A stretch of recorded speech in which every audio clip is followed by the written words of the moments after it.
Hi hello ಎಲ್ರಿಗೂ ನಮಸ್ಕಾರ. ನಾನು ನಿಮ್ಮ ಪ್ರೀತಿಯ ರೂಪಿಕಾ ಮಾತಾಡ್ತಾ ಇದ್ದೀನಿ. ರಾಜ್ ಮ್ಯೂಸಿಕ್ ಹಾಗೆ ರಾಜ್ ನ್ಯೂಸ್ನ ಸಮಸ್ತ ವೀಕ್ಷಕರಿಗೆ ವಾಯ್ಸ್ ಆಫ್ ಸಾಧಕ ಇನ್ನೊಂದು ವಿಶೇಷ ಪಾಡ್ಕಾಸ್ಟ್ಗೆ ಪ್ರೀತಿಯ ಸ್ವಾಗತ. ಇವತ್ತಿನ ಈ ಸಾಧಕನ ಬಗ್ಗೆ ಮಾತಾಡಕ್ಕೆ ಹೆಮ್ಮೆ ಆಗತ್ತೆ. ನಿಜವಾಗ್ಲೂ ನಮ್ಮ ಕನ್ನಡದವರು ಮಾಡ್ತಿರುವಂತಹ ಸಾಧನೆ ಬಗ್ಗೆ ನೋಡಿದ್ರೆ ಒಂದು ಮಾದರಿ ಕೂಡ ಆಗತ್ತೆ.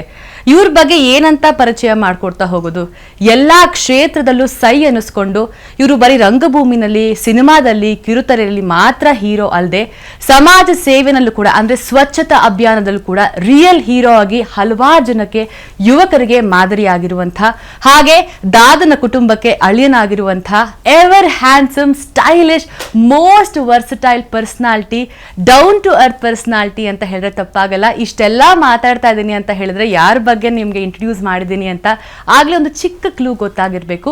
ಹೌದು, ಎಸ್, ನಿಮ್ಮ ಗೆಸ್ ಖಂಡಿತವಾಗ್ಲೂ ಕರೆಕ್ಟ್ ಆಗಿದೆ. ನಮ್ಮ ಈ ಒಂದು ವಿಶೇಷ ಪಾಡ್ಕಾಸ್ಟ್ಗೆ ಇವತ್ತಿನ ಗೆಸ್ಟ್ ಆಗಿರೋದು Anirudh sir. Sir, heartly welcome sir. Thank you. ನಿಮ್ಮ ಪರಿಚಯ ತುಂಬಾ ಚೆನ್ನಾಗಿತ್ತು. Thank you so much. ಹೇಗಿದ್ದೀರಾ ಸರ್? ದೇವರ ಅನುಗ್ರಹ. Thank you. ಫಸ್ಟ್ ನಿಮ್ಮನ್ನು ನೋಡಿದ ತಕ್ಷಣ ಎವರ್ ಸ್ಟೈಲಿಶ್ ಅಂತ ಅನ್ಸುತ್ತೆ. ಯಾವಾಗಲೂ ಯಾವುದಾದ್ರೂ ಒಂದು ಕಾರ್ಯಕ್ರಮಕ್ಕೆ ನೀವು ಬರ್ತೀರಾ ಅಂತ ಹೇಳಿದ್ರೆ ಟಾಪ್ ಟು ಬಾಟಮ್ ಪರ್ಫೆಕ್ಟ್ ಅಂತ ಹೇಳ್ಬೋದು. ಎಲ್ಲೂ ನಿಮಗೆ ಒಂದು ಇವನ್ ಗ್ಲಾಸಸ್ ಇಂದಾನು ಹಿಡಿದು ನೀವು ಹಾಕೊಳ್ಳುವಂಥ ಆಕ್ಸೆಸರೀಸ್ ಇಂದ ಹಿಡಿದು ಪಿಕ್ಚರ್ ಪರ್ಫೆಕ್ಟ್ ಆಗಿ ಬರ್ತೀರಾ. ಎಷ್ಟು ಟೈಮ್ ಕೊಡ್ತೀರಾ ಸರ್ ನಿಮಗೆ ನೀವು? ನಾನು ಟೈಮ್ ಕೊಡಲ್ಲ. ನಮ್ಮ ಕೀರ್ತಿ ಅವ್ರದ್ದೇ ಅದು ಎಲ್ಲ ಶ್ರೇಯಸ್ಸು. ಅವ್ರು ನನಗೇನು ಕೊಡ್ತಾರೋ ನಾನು ಅದನ್ನು ಹಾಕೊಂಡು ಬರ್ತೀನಿ. ಅವರೇ ನನ್ನ ಕಾಸ್ಟ್ಯೂಮ್ ಡಿಸೈನರ್. ಹಾಗಾಗಿ ನನ್ನ ಅದರಲ್ಲಿ ಏನಿಲ್ಲ ಅದರಲ್ಲಿ. So nice. ಅದಕ್ಕೆ ಹೇಳೋದು, ಎಲ್ಲಾ ಒಂದು ಗಂಡನ ಹಿಂದೆ ಶಕ್ತಿಯುತವಾದಂತಹ ಒಂದು ಶ್ರೀಮತಿ ಸಪೋರ್ಟ್ ಇದ್ದೇ ಇರುತ್ತೆ. ಸೊ ಕೀರ್ತಿ ಮ್ಯಾಮ್ ಎಷ್ಟು ಅದ್ಭುತವಾಗಿ ನಿಮ್ಮನ್ನ ಸ್ಟೈಲಿಂಗ್ ಮಾಡಿದ್ದಾರೆ ಅಂದ್ರೆ ಜೊತೆಯಲ್ಲಿನೇ ಒಂದು ಬೆಟರ್ ಎಕ್ಸಾಂಪಲ್. ಐ ಥಿಂಕ್ ಪ್ರತಿಯೊಂದು ಎಪಿಸೋಡ್ ಅಲ್ಲಿ ನೀವು ಹಾಕೋ ಕಾಸ್ಟ್ಯೂಮ್ ಅವರೇ ಸ್ಟೈಲಿಂಗ್ ಮಾಡಿದ್ದಾರೆ. So nice. ಅಂದ್ರೆ ನಿಮ್ಗೆ ಅದಕ್ಕೆ ಪೇಷನ್ಸ್ ಇದೆಯಾ ಸರ್? ಅಂದ್ರೆ ನೀಟಾಗಿ ವೇರ್ ಮಾಡಬೇಕು, ಮತ್ತೆ ಒಂಚೂರು ಅವ್ರಿಗೆ ನೀವು ಶಾಪಿಂಗ್ ಎಲ್ಲ ಹೋಗ್ಬೇಕು, ಆ ಥರ ಎಲ್ಲ ಇದ್ದಾಗ ನೀವು ಟೈಮ್ ಸ್ಪೆಂಡ್ ಮಾಡಿದ್ದೀರಾ? ಶಾಪಿಂಗ್ ನಾನು ಹೋಗಲ್ಲ, ಅವರೇ ಹೋಗ್ತಾರೆ, ಅವರೇ ತೊಗೊಂಡು ಬರ್ತಾರೆ. ನನಗೇನು ಸೂಟ್ ಆಗತ್ತೆ ಅನ್ನೋದು ಅವ್ರಿಗೆ ಗೊತ್ತು. ಅವ್ರೇನು ಹೇಳ್ತಾರೋ ನಾನು ಅದನ್ನ ಟು ದ ಟಿ ಫಾಲೋ ಮಾಡ್ತೀನಿ. ಜೊತೆಗೆ ನೀವು ತಾಳ್ಮೆ ಬಗ್ಗೆ ಕೇಳಿದ್ರೆ ನನ್ನಲ್ಲಿ ತುಂಬಾ ತಾಳ್ಮೆ ಇದೆ. ಸೊ ಅದನ್ನ ಆಮೇಲೆ ಗಂಡಸರಿಗೆ ಏನ್ ತಯಾರಿ ಆಗೋದಕ್ಕೆ ನಿಮ್ ತರ ಟೈಮ್ ತಗೊಳ್ಳಲ್ಲ ಯಾರು. This was a complaint or a compliment? ಗೊತ್ತಿಲ್ಲ, It's a compliment only. Of course it's a compliment. ಅದು ಹೌದು. ನಮಗೆ ಅದು ಅವಕಾಶನೇ ಇಲ್ಲ ಅಂತ ನನಗೆ ತುಂಬಾ ಸತಿ ಬೇಜಾರಾಗುತ್ತೆ. ಹೌದಾ? ನಮ್ಗೆಲ್ಲ ಹೆಣ್ಮಕ್ಳಿಗೆ ಬೇಜಾರಾಗ್ತಿರತ್ತೆ, ಯಪ್ಪ ನಾವ್ ಯಾವತ್ತಾರು ಒಂದು ಹೀರೋ ಆಗ್ಬಿಡ್ಬೇಕು ಅಥವಾ ಮೇಲ್ ಆರ್ಟಿಸ್ಟ್ ಆಗ್ಬಿಟ್ರೆ ಸಾಕು, 5 ನಿಮಿಷಕ್ಕೆ ರೆಡಿ ಆಗ್ಬೋದು ಅನ್ಸ್ತಿರತ್ತೆ. ಬಟ್ ಇದು ಸರ್ಪ್ರೈಸ್. ಸಿ, ನಿಮ್ಗೆ ಏನೆಲ್ಲ ಮಾಡ್ಬೋದು. ಸಿ, ಹೇರ್ ಡೂ ನಲ್ಲೇ ನೀವು ಎಷ್ಟೆಲ್ಲ ಮಾಡ್ಬೋದು. ನಮಗೆ ಆ ಥರದ್ದೆಲ್ಲ ಅವಕಾಶನೇ ಇಲ್ಲ. ನೀವು ನೇಲ್ ಪೇಂಟ್ಸ್ ಎಲ್ಲ ಮಾಡ್ಬೋದು, ಸೋ ಮೆನಿ ಥಿಂಗ್ಸ್, ಒಂದಲ್ಲ ಎರಡಲ್ಲ, ನಾನು ಹಂಗೆ ಹೇಳ್ತಾನೆ ಹೋಗ್ಬೋದು. ನಮಗೆ ಆ ಥರದ್ದು ಅವಕಾಶನೇ ತುಂಬ ಕಡಿಮೆ ಇರೋದ್ರಿಂದ ನನಗೆ ಎಷ್ಟೋ ಸಲ I feel jealous also. So this is a compliment. Yes, thank you. This is so sweet again. Sir, ರಂಗಭೂಮಿಯಿಂದ ನಿಮ್ಮ ಒಂದು ನಟನಾ ಕ್ಷೇತ್ರ ಶುರು ಮಾಡ್ಕೊಳ್ತೀರಾ. ತುಂಬಾ ವಿಶೇಷ ಅಂತ ಹೇಳಿದ್ರೆ ನಿಮ್ಮ ತಾಯಿ ಕೂಡ ರಂಗಭೂಮಿ ಕಲಾವಿದರಾಗಿರ್ತಾರೆ. ಸೊ ಯಾವಾಗಲೂ ಅನ್ಕೊಳ್ಳೋದು ಮನೆಯ ಮೊದಲ ಪಾಠಶಾಲೆ ಅಂತ ಒಂದು ಮಾತಿದೆ ಅಲ್ವಾ ಸರ್? ಅದು ನಿಮ್ಮ ಲೈಫಲ್ಲಿ ತುಂಬಾನೇ ಅದು ಇಂಪ್ಲಿಮೆಂಟ್ ಆಯ್ತಾ? ಮೊದಲ ಪಾಠಶಾಲೆ ಅಂತಂದ್ರೆ ಇದುವರೆಗೂ ಪಾಠಶಾಲೆನೇ ನಾನು ತುಂಬ ಕಲಿತೀನಿ. ನಮ್ಮ ತಂದೆ ತಾಯಿಯಿಂದ ನನಗೆ ಆಧಾರ ಸ್ತಂಭರು. ಇವತ್ತಿಗೂ ಕೂಡ ನಾನು ಸಾಕಷ್ಟು ಕಲಿತೀನಿ ಅವರಿಂದ, ಇಬ್ಬರಿಂದನೂ ತುಂಬ ಕಲಿತೀನಿ. ಜೊತೆಗೆ ಅಮ್ಮ ಅವರಿಂದ ಕಲಿತೀನಿ, ಅಪ್ಪ ಅವರಿಂದ ಕಲ್ತಿದ್ದೀನಿ, ನಮ್ಮ ಶ್ರೀಮತಿ ಕೀರ್ತಿ ಅವರಿಂದ, ಈಗ ನನ್ನ ಮಕ್ಕಳಿಂದ ಕಲಿತೀನಿ. ನನ್ನ ಮಕ್ಕಳು ತುಂಬ ತಿದ್ದುಪಡಿ ಮಾಡ್ತಾನೆ ಇರ್ತಾರೆ. Nothing to be like besides ಅವ್ರು ಇವಾಗ ವೈರಲ್ ಸ್ಟಾರ್ಸ್ ಅಂತ ಹೇಳಿದ್ರು ತಪ್ಪಾಗಲ್ಲ. ಎಷ್ಟು ಮಕ್ಕಳ ಜೊತೆ ಕ್ವಾಲಿಟಿ ಟೈಮ್ ಸ್ಪೆಂಡ್ ಮಾಡ್ತೀರಾ? ಅವ್ರ ಯೋರ್ ಡಾಟರ್ ಅಂಡ್ ಮತ್ತೆ ಸನ್ ಅವ್ರ ಬಗ್ಗೆ ಮಾತಾಡ್ತಾ ಇದ್ರೆ ಎಷ್ಟು ಖುಷಿ ಆಗತ್ತೆ ಅಂತ ಹೇಳಿದ್ರೆ, ತಂದೆ ತಾಯಿಗಳ ಒಂದು ಸಂಸ್ಕಾರದಲ್ಲಿ ಬೆಳೆಸಿದ್ರೆ ಮಕ್ಕಳು ಹೇಗೆ ಎನ್ಲೈಟ್ ಆಗ್ತಾರೆ, ಎಲ್ಲಾ ಟ್ಯಾಲೆಂಟ್ ಜೊತೆ ಕೂಡ್ಕೊಂಡಿರ್ತಾರೆ ಅಂದ್ರೆ ಐ ಥಿಂಕ್ ನಿಮ್ಮ ಮಕ್ಕಳು ಬೆಟರ್ ಎಕ್ಸಾಂಪಲ್ ಅನ್ಬೋದು. ನಿಜವಾಗ್ಲೂ it's a great thing sir. Because ಇಂಥ ಒಂದು ಕುಟುಂಬದಲ್ಲಿ ಹುಟ್ಟಿದಾಗ ಜವಾಬ್ದಾರಿ ಜಾಸ್ತಿ ಇರುತ್ತೆ. ಬಟ್ ಅದನ್ನ ತುಂಬಾ ಲೈಟ್ನಾಗಿ ತಗೊಂಡು ತುಂಬಾ ಕ್ಯಾಶುಯಲ್ ಆಗಿ ಹಾಗೆ ಅವರಲ್ಲಿರೋ ಪ್ರತಿಭೆನ ಅವರಲ್ಲೇ ಆಗಿರೋಕ್ಕೆ ಬಿಟ್ಟಿದ್ದೀರಾ. ಎಷ್ಟೊಂದು ಕಡೆ ಹೋದಾಗ ಅವರು ವೆಡ್ಡಿಂಗಲ್ಲಿ ಕೂಡ ನಿಮ್ಮ ಜೊತೆ ಹಾಡು ಹೇಳಿದ್ದು ವಿಡಿಯೋಸ್ ವೈರಲ್ ಆಗಿದೆ. ರೀಸೆಂಟ್ ಆಗಿ ಮಗಳ ಜೊತೆ ಡ್ಯಾನ್ಸ್ ಮಾಡಿದ್ದು ವಿಡಿಯೋ. ಅವ್ರಿಗೆ ಮುಂಚಿಂದ ನಿಮ್ಮನ್ನ ಯಾರು ಇನ್ಸ್ಪಿರೇಷನ್ ಅಂತ ತಗೊಂಡಿದ್ದಾರೆ ಸರ್? ಮನೆಯವರನ್ನೇ ನೋಡಿದ್ರೆ ಅದೇ ಇನ್ಸ್ಪಿರೇಷನ್ ಅಂತಂದ್ರೆ ನಮ್ಮ ಇಡೀ ಕುಟುಂಬದಲ್ಲಿ ಎಲ್ಲರೂ ನಾವು ಕಲಾಕ್ಷೇತ್ರದಲ್ಲೇ ಇದ್ದೀವಿ, ಎಲ್ಲರೂ ಪ್ರತಿಯೊಬ್ಬರೂ ಕೂಡ. ಹಾಗಾಗಿ ಆ ಕ್ಷೇತ್ರದಲ್ಲೇ ಅವರು ಇರ್ತಾರೆ ಅನ್ನೋದು ನನಗೆ ಮೊದಲಿಂದ ಗೊತ್ತಿತ್ತು. ಜೊತೆಗೆ ಅಂದರೆ ನಾವು ಏನು ಯಾವತ್ತೂ ಅವ್ರಿಗೆ ಇದೇ ಮಾಡಿ ಅದೇ ಮಾಡಿ ಅಂತ ಯಾವತ್ತೂ ಹೇಳಲಿಲ್ಲ ಅವ್ರಿಗೆ. ಅದು ಅವರಿಂದ ಅದು ಅವರಿಗೆ ಮೊದಲಿಂದ ಅದು ಬಂದಿದೆ. ಈಗ ಸಿನಿಮಾ ಕೂಡ ನನ್ನ ಇಬ್ಬರು ಮಕ್ಕಳು ತುಂಬ ಚಿಕ್ಕಂದಿಂದಲೂ ತುಂಬ ಬೇರೆ ಬೇರೆ ಭಾಷೆಗಳ ಸಿನಿಮಾಗಳನ್ನು ನೋಡ್ಕೊಂಡು ಬಂದಿದ್ದಾರೆ. ಅಂದರೆ ಜಗತ್ತಿನ ಅತ್ಯದ್ಭುತ ಸಿನಿಮಾಗಳನ್ನು ನೋಡ್ಕೊಂಡು ಬಂದಿದ್ದಾರೆ. ಸಾಕಷ್ಟು ಭಾಷೆಗಳು ಅವ್ರಿಗೆ ಬರ್ತವೆ ಕೂಡ. ಅಂದರೆ ಕನ್ನಡ, ತೆಲುಗು, ತಮಿಳು ಬರುತ್ತೆ, ಮರಾಠಿ ಬರುತ್ತೆ, ಇಂಗ್ಲೀಷ್ ಮಾತಾಡ್ತಾರೆ, ಹಿಂದಿ ಮಾತಾಡ್ತಾರೆ. ಹಾಗಾಗಿ ಇದಲ್ಲದೆ ನಾನು ಹೇಳಿದ್ನಲ್ಲ, ಜಗತ್ತಿನ ಬೇರೆ ಬೇರೆ ಭಾಷೆಗಳ ಒಳ್ಳೊಳ್ಳೆ ಸಿನಿಮಾಗಳನ್ನು ಅವರು ನೋಡಿದ್ದಾರೆ. ಅಂದರೆ ತುಂಬ ಆಸಕ್ತಿಯಿಂದ ನೋಡ್ತಾರೆ, ಎಷ್ಟೋ ವಿಷಯಗಳನ್ನು ಅದನ್ನು ಗ್ರಹಿಸ್ತಾರೆ, ಅದರ ಬಗ್ಗೆ ಚರ್ಚೆ ಮಾಡ್ತಾರೆ. ಹಾಗಾಗಿ ಅದು ಮೊದಲಿಂದ ಚಿಕ್ಕಂದಿಂದಲೂ ಸಿನಿಮಾ ಅಂದರೆ it's culmination of every art possible. ಹಾಗಾಗಿ ಅದು ಡ್ಯಾನ್ಸ್ ಆಗಿರಬಹುದು, ಹಾಡುಗಾರಿಕೆ ಆಗಿರಬಹುದು, ಎಲ್ಲವೂ ಅಭಿನಯ ಆಗಿರಬಹುದು, ಎಲ್ಲ ಒಂದು ಅಂಶಗಳನ್ನು ಅವರು ಗಮನಿಸ್ತಾರೆ, ನೋಡ್ತಾರೆ, ಕಲಿತಾ ಇದ್ದಾರೆ. ಡ್ಯಾನ್ಸು ಕಲ್ತಿದ್ದಾರೆ. ಅದು ಕಲ್ತಿದ್ದಾರೆ ಅಂತಂದರೆ ಅದು ನಿರಂತರ. ಇದು ನೀವು ತುಂಬ ಒಳ್ಳೆ ಡ್ಯಾನ್ಸರು. ಹಾಗಾಗಿ ಅದು ನಿರಂತರನೇ. ಅದು ಯಾವುದೇ ಈ ಕ್ಷೇತ್ರನೇ ಅಥವಾ ಈ ಒಂದು ಕಲೆಯಲ್ಲಿ ಯಾವುದು ನಾನು ಕಲ್ತಿದ್ದೀನಿ ಅಂತ ಇರಲ್ಲ. ಆದರೂ ಅವರು ಅವರು ಕ್ಲಾಸಸ್ಗೆ ಹೋಗಿದ್ದಾರೆ. ಆಮೇಲೆ ಈಗ ವಾದ್ಯ ಕೂಡ ನನ್ನ ಮಗ ವಾದ್ಯ ಕಲಿತಾ ಇದ್ದಾರೆ, ಡ್ರಮ್ಸ್ ಕಲಿತಾ ಇದ್ದಾರೆ. ಹೀಗೆ ಎಜುಕೇಷನ್ ನನ್ನ ಮಗಂದು ಡಿಗ್ರಿ ಆಯ್ತು ಈಗ ಮೀಡಿಯಾ ಆ್ಯಂಡ್ ಮಾಸ್ ಕಮ್ಯುನಿಕೇಷನಲ್ಲಿ. ಮಗಳು ಮೀಡಿಯಾ ಆ್ಯಂಡ್ ಮಾಸ್ ಕಮ್ಯುನಿಕೇಷನ್ ಮಾಡ್ತಾ ಇದ್ದಾರೆ. ಆಕೆ she is in the first year. ನನ್ನ ಮಗಂದು ಡಿಗ್ರಿ ಆಯಿತು. ಸೊ ಯಾವ ಒಂದು ಇದ್ರಲ್ಲೂ ಕಡಿಮೆ ಇಲ್ಲ ಅನ್ನೋ ಥರ ಬೆಳೆಸ್ತಾ ಇದ್ದೀರಾ ಸರ್. ಸೊ ಅಪ್ಪ ಅಮ್ಮ ಹೇಳ್ಕೊಡೋದು ಬೇರೆ, ಆದರೆ ಮಕ್ಕಳಿಂದ ಕಲಿಯೋದು ಒಂದಷ್ಟು ಇರುತ್ತೆ. ಸೊ ನಿಮ್ಮ ಮಕ್ಕಳಿಂದ ನೀವೇನು ಕಲಿಯೋಕ್ಕೆ ಇಷ್ಟಪಟ್ಟಿದ್ರೆ ಕಲ್ತಿದ್ದೀರಾ ಅಂತ ಹೇಳಿದ್ರು? ತುಂಬ ಕಲ್ತಿದ್ದೀನಿ. ನಾನು ಹೇಳಿದ್ನಲ್ಲ ಆಗಲೇ ನಾನು ಇನ್ನೂ ಕಲಿತಾನೆ ಇದ್ದೀನಿ. ಈಗ ನನ್ನ ಮೊಬೈಲಲ್ಲಿ ಯಾವುದೋ ನನಗೀಗ ಎಡಿಟ್ ಮಾಡೋಕ್ಕೆ ಬರಲ್ಲ, ಅದನ್ನು ಬಯಸ್ಕೊಳ್ತೀನಿ. ಅಂದರೆ ಮೊಬೈಲಲ್ಲಿ ನನಗೆ ಎಡಿಟ್ ಮಾಡೋಕ್ಕೆ ಬರಲ್ಲ. ಈಗ 2 ವಿಡಿಯೋಗಳನ್ನು ಜಾಯಿನ್ ಮಾಡಬೇಕು ಅಂತಿದ್ರೆ I am dependent on them. So ಆವಾಗ ಬಯಸ್ಕೊಂಡು ಅದನ್ನು ಮಾಡ್ತಾರೆ, ಬಟ್ ಅದನ್ನು ಬಯಸ್ಕೋಬೇಕು ಅದಕ್ಕೆ. ಆ ಬಾಂಧವ್ಯನೇ ಒಂಥರ ಅಮೂಲ್ಯವಾದಲ್ವ ಸರ್, ಕ್ಯೂಟ್ ಆಗಿರುತ್ತೆ. ಸೊ ಈ ರಂಗಭೂಮಿ ಬಗ್ಗೆ ಹೇಳಬೇಕು ಅಂತ ಹೇಳಿದ್ರೆ, ಎಷ್ಟೇ ಸಿನಿಮಾ ನಾವು ಸೀರಿಯಲ್ಸ್ ಅಲ್ಲಿ ಒಂದು ಕಲಾವಿದರಂತ ಗುರುತಿಸ್ಕೊಂಡು ಕೂಡ ಈ ಸ್ಟೇಜಲ್ಲಿ ಸಿಗುವಂತಹ ಒಂದು ಸ್ಯಾಟಿಸ್ಫ್ಯಾಕ್ಷನ್. ಸೊ ನಿಮ್ಮ ಫಸ್ಟ್ ನಾಟಕದ ಬಗ್ಗೆ ನೆನಪು ಮಾಡ್ಕೊಳ್ಳೋದಾದ್ರೆ ಸೊ ಅದು ಯಾವ್ದಾಗಿ? ಫಸ್ಟ್ ಅಂತಂದ್ರೆ ನಾನು ತುಂಬಾ ಚಿಕ್ಕಂದಿಂದಲೂ ನಾನು ಕೆಲಸ ಮಾಡ್ತಾ ಇದ್ದೀನಿ ವೇದಿಕೆ ಮೇಲೆ. ನಮ್ಮ ತಾಯಿನೇ ಬರೆಯೋರು ನಾಟಕ, ಒನ್ ಆ್ಯಕ್ಟ್ ಪ್ಲೇ ಈ ಥರದ್ದೆಲ್ಲ. ನಾನು ಚಿಕ್ಕಂದಿದ್ನಲ್ಲ, ಅದು 1 ಆ್ಯಕ್ಟ್ ಪ್ಲೇ ಎಲ್ಲ ಮಾಡೋರು, ಅದರಲ್ಲಿ ನಾನು ಆ್ಯಕ್ಟ್ ಮಾಡ್ತಾ ಇದ್ದೆ. ಹೀಗಾಗಿ ಚಿಕ್ಕಂದಿಂದ ನಾನು ವೇದಿಕೆ ಮೇಲೆ ನಟನಾಗಿ ಜೊತೆಗೆ ಗಾಯಕನಾಗಿ ಕೂಡ ನಾನು ಇದ್ದೆ. ನಮ್ಮ ತಂದೆಯವರಿಂದ ಗಾಯನ ನನಗೆ ಬಂದಿದೆ. ಹಾಗಾಗಿ ನಮ್ಮ ತಂದೆ ತುಂಬ ಚೆನ್ನಾಗಿ ಹಾಡ್ತಾರೆ.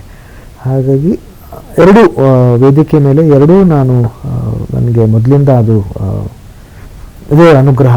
ನಾನು ಮೊದಲಿಂದ ವೇದಿಕೆ ಮೇಲೆ ಎರಡೂ ಕಲೆಗಳನ್ನು ನಾನು ಪ್ರದರ್ಶನ ಮಾಡ್ತಾ ಬಂದಿದ್ದೀನಿ. ಸೊ ಈಗ ಮಗನ ಬಗ್ಗೆ ಒಂದಷ್ಟು ಇಂಟ್ರಡಕ್ಷನ್ ಆಯಿತು. ಸೊ ಯಾವಾಗ ನಾವು ಅವ್ರನ್ನ ಸಿಲ್ವರ್ ಸ್ಕ್ರೀನ್ ಮೇಲೆ ನೋಡ್ಬೋದು ಅಂತ? ಬಿಕಾಸ್ ತುಂಬಾ ಜನಕ್ಕೆ ಅದೊಂದು ಇದೆ, ತುಂಬಾ ಜನ ಕೇಳ್ತಾನೂ ಇದ್ದಾರೆ, ತುಂಬಾ ಜನ ನಿರ್ದೇಶಕರು ನಿರ್ಮಾಪಕರು ಬರ್ತಾನೂ ಇದ್ದಾರೆ. ಒಳ್ಳೆ ಕಥೆ ಸಿಕ್ಕಿದಾಗ ಖಂಡಿತವಾಗ್ಲೂ ಮಾಡ್ತಾರ. ನಿಜವಾಗ್ಲೂ ಕೆಲಸ ಮಾಡ್ತೀರಾ, ಫೀಲ್ಡ್ ಹೋಗಿ ಕೆಲಸ ಮಾಡ್ತೀರಾ. ಅದು ತುಂಬಾ ಒಂಥರ ಈ ಯಾವುದೋ ಫೋಟೋಗೋಸ್ಕರನೋ ಪೋಸ್ಟ್ ಕೊಡೋಕ್ಕೋಸ್ಕರನೋ ನೀವು ಸ್ವಚ್ಛತಾ ಅಭಿಯಾನಗಳು ಸ್ಟಾರ್ಟ್ ಮಾಡಿಲ್ಲ.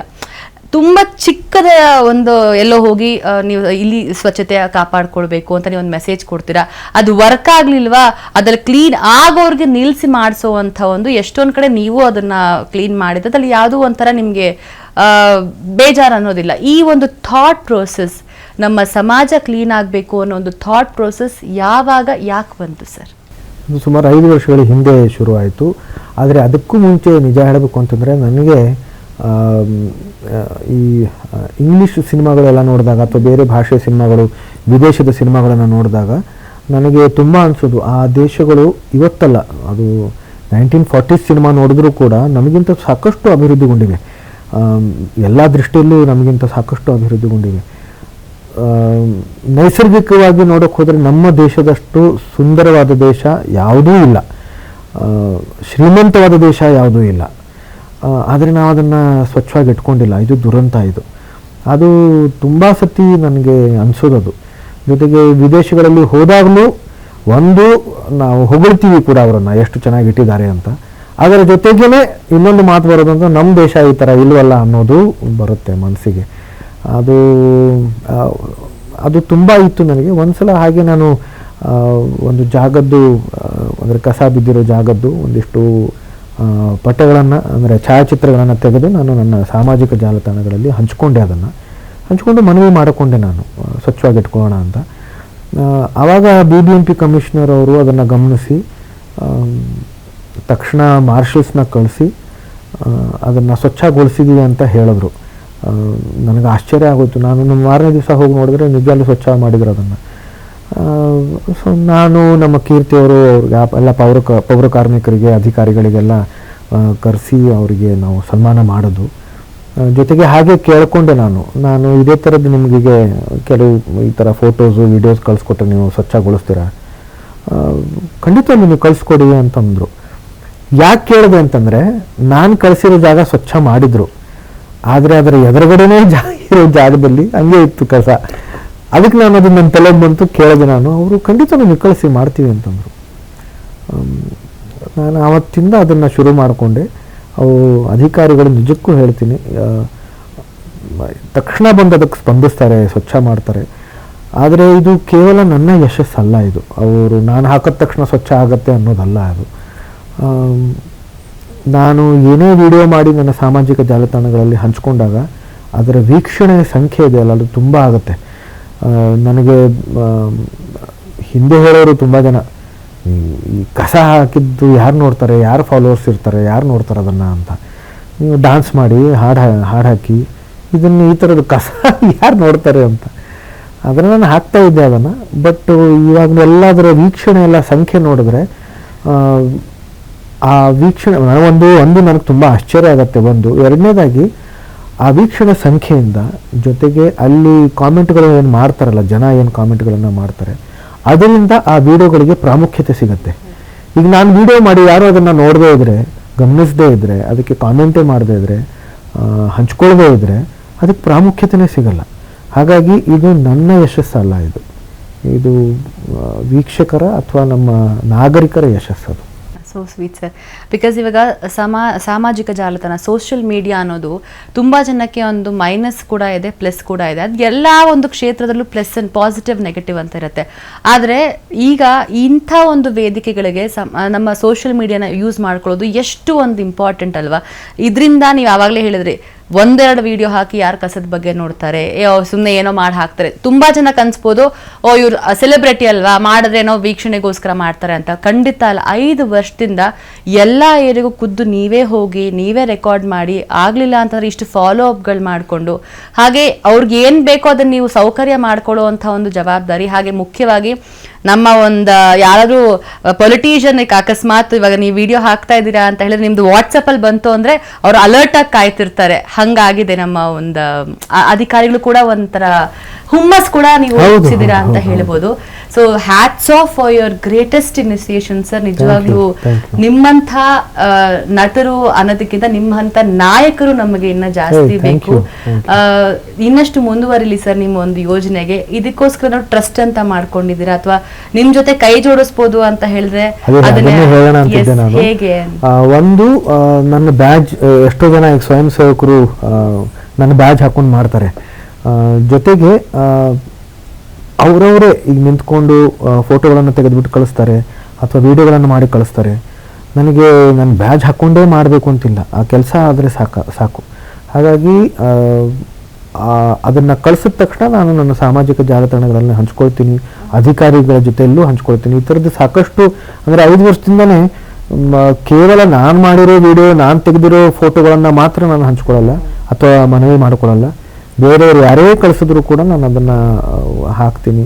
ಇವನ್ ರಸ್ತೆಗೂ ಕೂಡ ಅದನ್ನು ತಕ್ಷಣ 2 ರಸ್ತೆಗಳು ಅಂತೂ ತಕ್ಷಣ ಅವರು ಡಾಂಬರೀಕರಣ ಮಾಡಿದ್ರು. ಒಂದು ಕರ್ನಾಟಕ ರತ್ನ ಸಾಹಸ ಸಿಂಹ ಡಾಕ್ಟರ್ ವಿಷ್ಣುವರ್ಧನ್ ರಸ್ತೆ, ಇನ್ನೊಂದು ಕನಕಪುರ ರಸ್ತೆ. ಅವರು ಅದು ಕೂಡ ನಾನು ಹೇಳ್ತೀನಿ, ನಾನು ಮಾಡಿದ್ರಿಂದ ಅಲ್ಲ, ಅದು ಜನ ಅದಕ್ಕೆ ಕಾಮೆಂಟ್ ಮಾಡಿ ಅಷ್ಟೊಂದು ಹಂಚಿಕೆಗಳು ಆಗಿದ್ರಿಂದ ಅವರಿಂದ ಅದು ಆ ಕೆಲಸಗಳು ಆದವು. ಹಾಗಾಗಿ ನಮ್ಮಲ್ಲಿ ಪ್ರತಿಯೊಬ್ಬರಲ್ಲೂ ಸಾಕಷ್ಟು ಶಕ್ತಿ ಇದೆ, ಅದನ್ನು ನಾವು ಅರ್ಥ ಮಾಡ್ಕೋಬೇಕು. ನಾನು ತುಂಬ ಸತಿ ಹೇಳಿದ್ದೀನಿ ಇದನ್ನು, ನಮ್ಮ ಮತಕ್ಕೆ ಬೆಲೆ ಇದೆ ಅಂತಂದರೆ ನಮಗೂ ಬೆಲೆ ಇದೆ. ಬಿಕಾಸ್ ಎಲ್ಲ ಡಾಂಬರೀಕರಣದ ಬಗ್ಗೆ ಹೇಳ್ಬೇಕಂದ್ರೆ ಎಷ್ಟೊಂದು ಕಡೆ ಯಾರಾದರೂ ದೊಡ್ಡ ವ್ಯಕ್ತಿ ಬಂದರೆ ಮಾತ್ರ ಅವತ್ತು ಹೆಂಗೆ ಒಂದು ದಿನದಲ್ಲಿ ಕ್ಲಿಯರ್ ಆಗಿಬಿಟ್ಟಿರುತ್ತೆ ಅಂದರೆ ಅದನ್ನು ಎಕ್ಸ್ಪೆಕ್ಟ್ ಕೂಡ ಮಾಡೋಕ್ಕಾಗಲ್ಲ. ಎಷ್ಟೊಂದು ಕಡೆ ಇನ್ನು ಪಾಪ ಉತ್ತರ ಕರ್ನಾಟಕದಲ್ಲಿ ನೋಡ್ತಾ ಇದ್ರೆ ಬೇಜಾರು ಕೂಡ ಆಗತ್ತೆ. ಅಲ್ಲಿ ಇನ್ನೂ ಒಂದು ಟಾಯ್ಲೆಟ್ಸ್ ವ್ಯವಸ್ಥೆ ಅನ್ನೋದಿರಲ್ಲ, ಎಷ್ಟೊಂದೆಲ್ಲ ಪಾಪ ಹೆಣ್ಮಕ್ಳಿಗೆ ಇನ್ನೂ ಕಷ್ಟ ಆಗುತ್ತೆ. ಇದ್ರ ಬಗ್ಗೆ ಎಲ್ಲ ಒಂಚೂರು ನಾವು ಕಳಕಳಿಯಿಂದ ಮಾತಾಡಿದಾಗ ಈ ಥರ ಚಿಕ್ಕ ವಿಚಾರನ ನಾವು ಅವ್ರಿಗೆ ಮನದಂಡ ಮಾಡಿದ್ರೆ ಮೇ ಬಿ ಅಲ್ಲೂ ಬದಲಾವಣೆ ಆಗ್ಬೋದು ಅಂತ ಅನ್ಸುತ್ತೆ. ಕರ್ನಾಟಕ ಅಲ್ಲ ಅಂತಲ್ಲಮ್ಮ, ನಮ್ಮ ಇಡೀ ದೇಶನೇ, ನಮ್ಮ ಇಡೀ ದೇಶದಲ್ಲಿ ಸಾಕಷ್ಟು ಸಮಸ್ಯೆಗಳಿದ್ದಾವೆ. ಸ್ವಚ್ಛತೆ ವಿಚಾರದಲ್ಲಿ, ಸುರಕ್ಷತೆ ವಿಚಾರದಲ್ಲಿ. ನಮ್ಮ ಕೆರೆಗಳು ನೋಡಿ, ನಮ್ಮ ನದಿಗಳು ನೋಡಿ ಎಷ್ಟು ಅಸ್ವಚ್ಛವಾಗಿವೆ. ನಾವು ಕೆರೆಗಳನ್ನು, ನಾವು ನದಿಗಳನ್ನು ಪೂಜಿಸ್ತೀವಿ, ಆದರೆ ನಿಜ ಸ್ವರೂಪದಲ್ಲಿ ನಾವು ಪೂಜಿಸ್ತಾ ಇದ್ದೀವ? ನಾವು ಬರೀ ಆರತಿ ಎತ್ತಿ, ನಾವು ಬರೀ ಹೂವು ಹಾಕ್ಬಿಟ್ಟು ನಾವು ಕುಂಕುಮಾರ್ಚನೆ ಎಲ್ಲ ಮಾಡಿದ್ರೆ ಅದು ಅಷ್ಟೇನಾ ಪೂಜೆ? ಪೂಜೆ ಅಂದರೆ ಏನು? ಅಬ್ರಾಡಲ್ಲಿ ಯಾರೂ ಕೂಡ ಪೂಜೆ ಮಾಡಲ್ಲ, ಎಷ್ಟು ಸ್ವಚ್ಛವಾಗಿಟ್ಟಿರ್ತಾರೆ. ನಾವು ಯಾಕೆ ಆ ಥರ ಎಷ್ಟು? ಈಗ ನಾನು ಸುವರ್ಣಮುಖಿ ನದಿ ಅದರ ಒಂದು ಜೀರ್ಣೋದ್ಧಾರಕ್ಕೋಸ್ಕರ ಪ್ರಯತ್ನ ಪಡ್ತಾ ಇದ್ದೀನಿ. ಸುಮಾರು 1 ತಿಂಗಳ ಮೇಲಾಯಿತು. ಅದು ಯಾವ ಇಲಾಖೆಗೆ ಬರುತ್ತೆ ಅನ್ನೋದೇ ನನಗೆ ಗೊತ್ತಾಗ್ತಾ ಇಲ್ಲ. ಇಲ್ಲಿಂದ ಊರಿಗೆ ಫೋನ್ ಮಾಡಿ ಅಂತಂತಾರೆ, ಅವರಿಂದ ಅವ್ರಿಗೆ ಫೋನ್ ಮಾಡಿ ಅಂತಂತಾರೆ, ಮತ್ತು ಇಲ್ಲಿಲ್ಲ ಇನ್ನೊಂದು ಕಡೆ ಫೋನ್ ಮಾಡಿ ಅಂತಂತಾರೆ. ಈ ಕರೆಗಳ ಮೇಲೆ ಕರೆಗಳು ಆಗಿವೆ ವಿನಃ ಯಾರ ಅಧಿಕಾರದಲ್ಲಿ ಅದು ಬರುತ್ತೆ ಅನ್ನೋದೇ ಗೊತ್ತಾಗ್ತಿಲ್ಲ. ಇದು ದುರಂತ ನಮ್ದು. ಸರ್ಕಾರದಲ್ಲೇ ಲೋಪ ಇದೆಯಾ ಸರ್? ಅಂದ್ರೆ ಅಲ್ಲ, ಅದನ್ನ ನಾನು ಹೇಳೋದಕ್ಕೆ ಇಷ್ಟಪಡಲ್ಲ. ಯಾಕಂತಂದ್ರೆ ನಾನು ಹೇಳದ್ನಲ್ಲ, ನಮ್ಮ ಆದ್ಯತೆ ಅವ್ರಿಗೆ ತಲುಪಬೇಕದು. ನನಗೆ ಗೊತ್ತಾಗ್ತಾ ಇಲ್ಲ ದಾರಿ, ದಾರಿ ಗೊತ್ತಾಗ್ತಾ ಇಲ್ಲ. ನನಗೆ ಸರಿಯಾದ ವ್ಯಕ್ತಿ ಗೊತ್ತಾಗ್ತಾ ಇಲ್ಲ, ಅಥವಾ ಸರಿಯಾದ ಅಧಿಕಾರಿಗಳು ಅದಕ್ಕೆ ಯಾರಿದ್ದಾರೆ ಅನ್ನೋದು ನನಗೆ ಗೊತ್ತಾಗ್ತಾ ಇಲ್ಲ. ಸರ್ಕಾರದಲ್ಲಿ ಲೋಪ ಅನ್ನೋದು ಅದು ನಮ್ಮದೇ ತಪ್ಪು. ಏನಾದರೂ ದೋಷ ಇತ್ತು ಅಂತಂದರೆ ನನ್ನ ವಿಡಿಯೋಗಳಲ್ಲಿ ನೋಡಿನಿ, ನಾನು ಯಾರಿಗೂ ನಾನು ದೂಷಿಸ್ಬಿಟ್ಟು ಮಾತಾಡಲ್ಲ. ನಾನು ಕಳಕಳಿಂದ ವಿನಂತಿ ಮಾಡ್ಕೊಳ್ತೀನಿ, ಮನವಿ ಮಾಡ್ಕೊಳ್ತೀನಿ. ಪ್ರೀತಿಯಿಂದನೇ ಕೆಲಸಗಳು ಆಗ್ತವೆ. ಏನೇ ಆಗಬೇಕು ಅಂತಂದರೆ ಪ್ರೀತಿಯಿಂದನೇ ಆಗಬೇಕು, ದೂಷಿಸ್ಬಿಟ್ಟು ಆಗಲ್ಲ. ಇದು ತಪ್ಪು, ಅದು ತಪ್ಪು. ತಪ್ಪುಗಳು 100 ಇರ್ತವೆ, ಎಲ್ಲ ಕಡೆ ಇರ್ತವೆ ತಪ್ಪುಗಳು. ಅದರಲ್ಲಿ ನಾವು ಮಾರ್ಗ ಹುಡುಕಬೇಕು. ಈ ಸುವರ್ಣಮುಖಿ ನದಿದಾಗಿರ್ಬಹುದು, ಅಥವಾ ನಾನು ಇದಕ್ಕೋಸ್ಕರ ಪ್ರಯತ್ನ ಒಂದಿಷ್ಟು ಕೆರೆಗಳನ್ನು ಕಗ್ಲಿಪುರದ ಸುತ್ತಮುತ್ತನೇ ಒಂದಿಷ್ಟು ಕೆರೆಗಳಿದ್ದಾವೆ, ಅದಕ್ಕೋಸ್ಕರ ಪ್ರಯತ್ನ ಪಡ್ತಾ ಇದ್ದೀನಿ. ಜೀರ್ಣೋದ್ಧಾರ ಆಗಬೇಕು ಅಂತ ಮಂತ್ರಿಗಳ ಹತ್ರ ಈ ಮನವಿ ಪತ್ರಗಳನ್ನು ಸಲ್ಲಿಸ್ತಾ ಇದ್ದೀನಿ, ಅನುದಾನ ಬಿಡುಗಡೆ ಮಾಡಿ ಅಂತ. ನಂತರ ತುಂಗಾ ನದಿಗೋಸ್ಕರ ಪ್ರಯತ್ನ ಪಡ್ತಾ ಇದ್ದೀನಿ. ತುಂಗಾ ನದಿಗೋಸ್ಕರ 2 ವರ್ಷದಿಂದ ಪ್ರಯತ್ನ ಪಡ್ತಾ ಇದ್ದೀನಿ. ಅದು ನನಗೆ ಅವರೇ ಹೇಳಿದ್ರು, ಇಲಾಖೆಯವರೇ ಹೇಳಿದ್ರು, ನೀವು ಒಂದು ಪತ್ರ ಬರೀರಿ, ಒಂದು ಕಮಿಟಿ ಮಾಡಿ ಅಂತ ಒಂದು ಕೇಳ್ಕೊಳ್ಳಿ. ಸೊ ಅದನ್ನು ಪತ್ರ ಬರೆದು ನಾನು ಎಲ್ಲ ಅದನ್ನು ಮುಂದುವರ್ಸಿದ ಮೇಲೆ ಅದೊಂದು ಕಮಿಟಿನೂ ಆಯಿತು. ಈಗ ಸ್ವಚ್ಛತೆ ಇದೆ, ಅಂದರೆ ತುಂಗಾ ನದಿ ಸ್ವಚ್ಛತೆಗೋಸ್ಕರ ಒಂದು ಕಮಿಟಿ ಆಗಿದೆ. ಈಗ ಆ ಕಮಿಟಿದು ಒಂದು 2-3 ಮೀಟಿಂಗ್ಗಳು ಆದವು ನಮ್ಮದು. ಅದಕ್ಕೋಸ್ಕರನೂ ನಾನು ಸತತವಾಗಿ ನಿರಂತರವಾಗಿ ಪ್ರಯತ್ನ ಪಡ್ತಾನೆ ಇದ್ದೀನಿ. ನೆಕ್ಸ್ಟ್ ಮೀಟಿಂಗ್ ಯಾವಾಗ ಅಂತ. ತುಂಬ ದೊಡ್ಡ ಯೋಜನೆ ಅದು, ತುಂಗಾ ನದಿದು ತುಂಬ ದೊಡ್ಡ ಯೋಜನೆ. ನಾವು ಜೀವಂತ ಇರುವವರೆಗೂ ಅದು ಸ್ವಚ್ಛ ಆಗುತ್ತೋ, ಸಂಪೂರ್ಣವಾಗಿ ಸ್ವಚ್ಛ ಆಗುತ್ತೋ ಇಲ್ಲೋ ನನಗೆ ಗೊತ್ತಿಲ್ಲ. ಆದರೆ ಒಂದಿಷ್ಟು ಭಾಗ ಆದರೂ ಸ್ವಚ್ಛ ಆಯಿತು ಅಂತಂದರೆ ನಮ್ಮ ಮುಂದಿನ ಪೀಳಿಗೆಗೆ ನಾವು ಕೊಡುಗೆಯಾಗಿ ಅಷ್ಟು ಭಾಗ ಆದರೂ ಸ್ವಚ್ಛವಾಗಿ ಕೊಟ್ವಿ ಅಂತಂದರೆ ಅವ್ರಿಗೆ ಅದು ಸ್ಫೂರ್ತಿ ಆಗುತ್ತೆ. ಅವರು ಮತ್ತೆ ಅವರ ಒಂದು ಮುಂದಿನ ಪೀಳಿಗೆಗೋಸ್ಕರ ಇನ್ನೂ ಸ್ವಚ್ಛಗೊಳಿಸ್ತಾರೆ. ಆದ್ರೂ ಇದೆ, ಇದನ್ನ ನಾವು ಕಾರ್ಯರೂಪಕ್ಕೆ ತರಲಿಲ್ಲ ಅಂದ್ರೆ ಮುಂದೆ ಅದನ್ನ ಫೋಟೋದಲ್ಲಿ ಇತ್ತು ಈ ಒಂದು ಜಾಗದಲ್ಲಿ ಈಗಾಗಲೇ ಆಗಿದೆಯಲ್ಲಮ್ಮ, ಎಷ್ಟು ಕೆರೆಗಳು ಇಲ್ವೇನಲ್ಲ ಈಗ, ಕಾಣಿಸ್ತಾನೆ ಇಲ್ವಲ್ಲ. ಸೊ ಅವಾಗ ಇದೆಲ್ಲ ತುಂಗಾ ನದಿ ಬಗ್ಗೆ ಅಥವಾ ಒಂದಷ್ಟು ನಿಮ್ಮ ಪ್ರೋಸೆಸ್ ಬಗ್ಗೆ ಮಾತಾಡ್ತಿರ್ಬೇಕಾದ್ರೆ ಕಾರ್ಯಕ್ರಮದ ಸ್ಟಾರ್ಟಿಂಗ್ ಅಲ್ಲಿ ತಾಳ್ಮೆ ಅಂತ ಒಂದು ಪದನ ಬಳಸ್ತೀರಾ ಸರ್.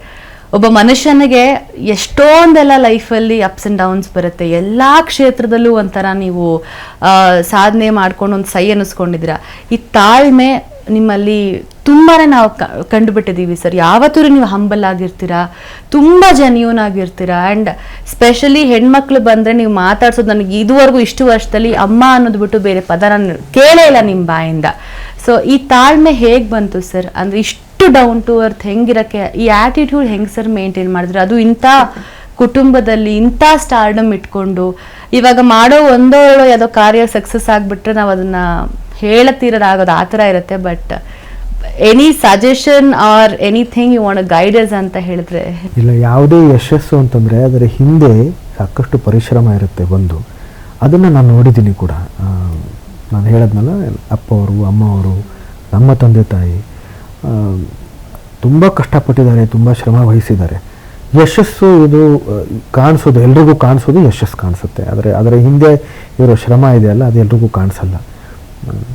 ಅದರ ಹಿಂದೆ ಪಟ್ಟಿರೋ ಕಷ್ಟ ಏನಿದೆ, ತೊಂದರೆಗಳೇನಿದ್ದಾವೆ, ದುಃಖಗಳು ಅವೆಲ್ಲ ನಮಗೆ ಕಾಣಿಸಲ್ಲ. ಯಶಸ್ಸು ಸಿಕ್ಕಾಗ ಜವಾಬ್ದಾರಿ ಹೆಚ್ಚಾಗುತ್ತೆ. ಯಾಕಂದರೆ ಸಾಕಷ್ಟು ಜನ ನಿಮ್ಮನ್ನು ಗಮನಿಸ್ತಾ ಇರ್ತಾರೆ, ಅಂದಮೇಲೆ ಜವಾಬ್ದಾರಿ ಹೆಚ್ಚಾಗುತ್ತೆ.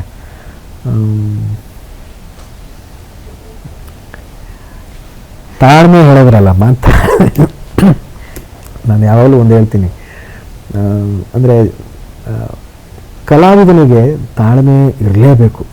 ಪ್ರತಿಯೊಬ್ಬ ಕಲಾವಿದನಿಗೆ ತಾಳ್ಮೆ ಅನ್ನೋದು ಇರಲೇಬೇಕು. ಯಾಕಂದರೆ ಚಿತ್ರೀಕರಣ ಮಾಡ್ತಿರ್ಬೇಕಾದ್ರೆ ನಿಮ್ಗೆ ಗೊತ್ತೇ ಇದೆ, ಅದು ಎಷ್ಟೋ ಸಲ ಏನಾಗುತ್ತೆ, ನಮ್ಮ ಶಾರ್ಟ್ ಇರಲ್ಲ, ಕಾಯ್ತಾ ಇರ್ತೀವಿ.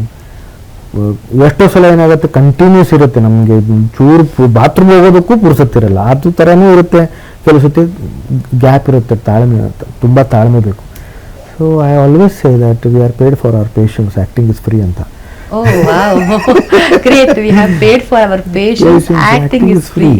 So impressive sir. ನೀವು ಒಂಥರ ಪಿಕ್ಚರ್ ಪರ್ಫೆಕ್ಟ್. ಅದು ಒಂಥರ ಪ್ಯಾಕೇಜ್ ಆಫ್ ಎವ್ರಿಥಿಂಗ್. ಈ ಕಡೆ ಮನೆಯಲ್ಲೂ ಅಷ್ಟೇ ಕ್ವಾಲಿಟಿ ಟೈಮ್ ಕೊಡ್ತೀರಾ, ಮತ್ತು ಸಮಾಜ ಕೂಡ ಒಂಥರ ಜವಾಬ್ದಾರಿಯಾಗಿರುವಂಥ ಒಂದು ಕೆಲಸಗಳು ಮಾಡ್ಕೊಂಡು ಬರ್ತೀರಾ. ಕಾದಂಬರಿ ಬರಿತಾ ಇದ್ದೀರಾ, ಲೇಖನ ಕೂಡ ಒಂಥರ ಒಂದು ಪಬ್ಲಿಷ್ ಮಾಡಿದ್ದೀನಿ ಅಂತ ಹೇಳ್ತೀರಾ. ಸೊ ಆ್ಯಂಡ್ ನಿರ್ದೇಶನ ಮಾಡ್ತೀರಾ, ಆ್ಯಕ್ಟಿಂಗು, ಹಾಡುಗಾರರು, ರಂಗಭೂಮಿ ಕಲಾವಿದರು ಸರ್. ಅಂದರೆ ಎಲ್ಲ ಕ್ಷೇತ್ರದಲ್ಲೂ ನೀವು ಒಂಥರ ತುಂಬ ಸಕ್ರಿಯವಾಗಿ ಈಗಲೂ ಕೂಡ ತೊಡಕೊಂಡಿದ್ದೀರಾ ಸರ್. ಇದು ಆಪ್ಷನ್ ABC ಅಂತಲ್ಲ, ನಿಮಗೆ ಖುಷಿ ಕೊಡುವಂತಹ ಕೆಲಸಗಳನ್ನ ನೀವು ಮಾಡ್ಕೊಂಡು ಹೋಗ್ತಾ ಇದ್ದೀರಾ ಸರ್. ಸೊ ಇದಿಷ್ಟರಲ್ಲೂ ನಿಮಗೆ ಆಪ್ಟ್ ಮಾಡ್ಕೋಬಹುದು ಅಂತಂದ್ರೆ ಯಾವ ಒಂದು ಕೆಲಸ ನಿಮಗೆ ಖುಷಿ ಕೊಡುತ್ತೆ ಅಂತ? It's very difficult. ನನಗೆ ತುಂಬ ಜನ ಇದನ್ನು ಕೇಳಿದ್ದಾರೆ ಕೂಡ. ನಾನು ನನ್ನನ್ನು ತುಂಬ ಸಲ ಕೇಳ್ಕೊಂಡಿದ್ದೀನಿ ಅವನ್ನ. But it is impossible to pin point one. ಯಾಕಂದರೆ ನಾನು ಆ್ಯಕ್ಟ್ ಮಾಡ್ತಿರ್ಬೇಕಾದ್ರೆ ನನಗೆ ಅದು ಪರಮಾನಂದ ಕೊಡುತ್ತೆ. ಅದು ಎಷ್ಟೋ ಸಲ ಏನಾಗುತ್ತೆ, ನನಗೆ ಹಿಂದಿನ ದಿವಸ ನಾನು ಸ್ಕ್ರಿಪ್ಟ್ ಕೇಳ್ಕೊಂಡಿರ್ತೀನಿ, ನಾನು ಹೋಮ್ವರ್ಕ್ ಮಾಡ್ಕೊಂಡೇ ಹೋಗ್ತೀನಿ. ನಾನು ಹೋಮ್ವರ್ಕ್ ಮಾಡ್ಕೊಂಡು ಹೋಗ್ತೀನಿ. ಹೌದೌದು, ಹೌದೌದು. ನನ್ನ ಕಂಡೀಷನ್ ಯಾವ್ದಿರುತ್ತೆ, ನೀವು ನಾನು ಯಾವುದೋ ಒಂದು ಪ್ರಾಜೆಕ್ಟಲ್ಲಿ ಕೆಲಸ ಮಾಡಬೇಕು ಅಂತಿದ್ರೆ ನನಗೆ ಹಿಂದಿನ ದಿವಸ, ಈಗ ಸಿನಿಮಾ ಅಂತಂದ್ರೆ ಸಮಸ್ಯೆ ಇರಲ್ಲ, ಅವ್ರು ತುಂಬಾ ಚಾಲೆಂಜಿಂಗ್ ಇರುತ್ತೆ. ಬಟ್ ನಂದು ಕಂಡೀಷನ್ ಯಾವ್ದಿರುತ್ತೆ, first condition will be that ನೀವು ನನಗೆ ಹಿಂದಿನ ದಿವಸ ಸ್ಕ್ರಿಪ್ಟ್ ಕಳಿಸಿ ಅಂತ. ನಾನು ಹೋಮ್ವರ್ಕ್ ಮಾಡ್ಕೊಂಡೇ ಹೋಗ್ತೀನಿ ನಾನು.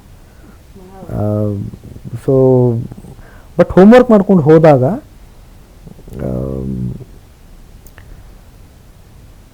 ಬರೀ ಲೈನ್ಸ್ ಬೈ ಹಾರ್ಟ್ ಮಾಡ್ಕೊಂಡು ಹೋಗ್ತೀನಿ ನಾನು. ಲೈನ್ಸ್ ಏನಿದೆ ತಿಳ್ಕೊಂಡು ಹೋಗ್ತೀನಿ, ಬೈ ಹಾರ್ಟ್ ಮಾಡ್ಕೊಂಡು ಹೋಗ್ತೀನಿ. ಆದರೆ ಅಲ್ಲಿ ಹೋದಾಗ ಅದು ಬೇರೆ ಥರನೇ ಎಷ್ಟೋ ಸಲ ಸೀನ್ ಅದು ಆಗತ್ತೆ, ಅಂದ್ಕೊಂಡಿರೋಕ್ಕಿಂತ ಬೇರೆ ಥರನೇ ಅದು ಆಗತ್ತೆ. ಆವಾಗ ಅದು ಕೊಡೋ ಸಂತೋಷ ಇದೆ ಅಲ್ಲ, ಅಂದ್ಕೊಂಡೇ ಇರಲಿಲ್ಲ ಈ ಥರ ಆಯಿತು ಅಂತ, ಅದು ಭಗವಂತನ ಕೈ ಇರುತ್ತೆ ಆವಾಗ. ಸೊ ಅದು ನಿಜಕ್ಕೂ ಅದು ತುಂಬ ಸಂತೋಷ ಕೊಡುತ್ತೆ. ಹೀಗೆ ಬರಿತಿರ್ಬೇಕಾದ್ರೆ ಅಂತೂ ಖಾಲಿ ಹಾಳೆ ಇರುತ್ತೆ, ಏನೇನೂ ಇರಲ್ಲ.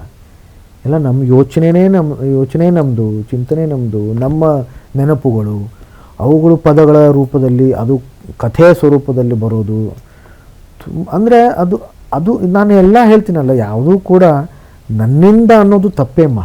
ನನಗೆ ತುಂಬ ಸತಿ ಅನಿಸಿದೆ ಅದು. ನನ್ನಿಂದ ಏನು, ನನ್ನಿಂದ ಒಂದೇ ಶ್ರದ್ಧೆ, ಪ್ರಾಮಾಣಿಕತೆ, ಇದು ನನ್ನ ಗುಣಗಳು. ಆ ಗುಣಗಳನ್ನು ಆ ದೇವರು, ಆ ಭಗವಂತ ಅದನ್ನು ನೋಡಿ ಆ ಶಕ್ತಿ ನನ್ನಿಂದ ಆ ಕೆಲಸಗಳನ್ನು ಮಾಡಿಸ್ತಾ ಇರುತ್ತೆ. ಬರಿಬೇಕು ಅಂತಂದಾಗ ನನಗೆ ಗೊತ್ತಿಲ್ಲ ಅದು ನಾನು ಹೇಗೆ ಬರಿತೀನಿ ಅಂತ. ನಾನು ಯಾಕೆ ಬರೆಯೋಕ್ಕೆ ಶುರು ಮಾಡಿದೆ ಅದು ಗೊತ್ತಿಲ್ಲ ನನಗೆ ಅದು ಇಟ್ಸ್ ಅಂದರೆ miracle, everything is miracle for me. So ನನಗೆ ಅದು ಭಗವಂತನೇ.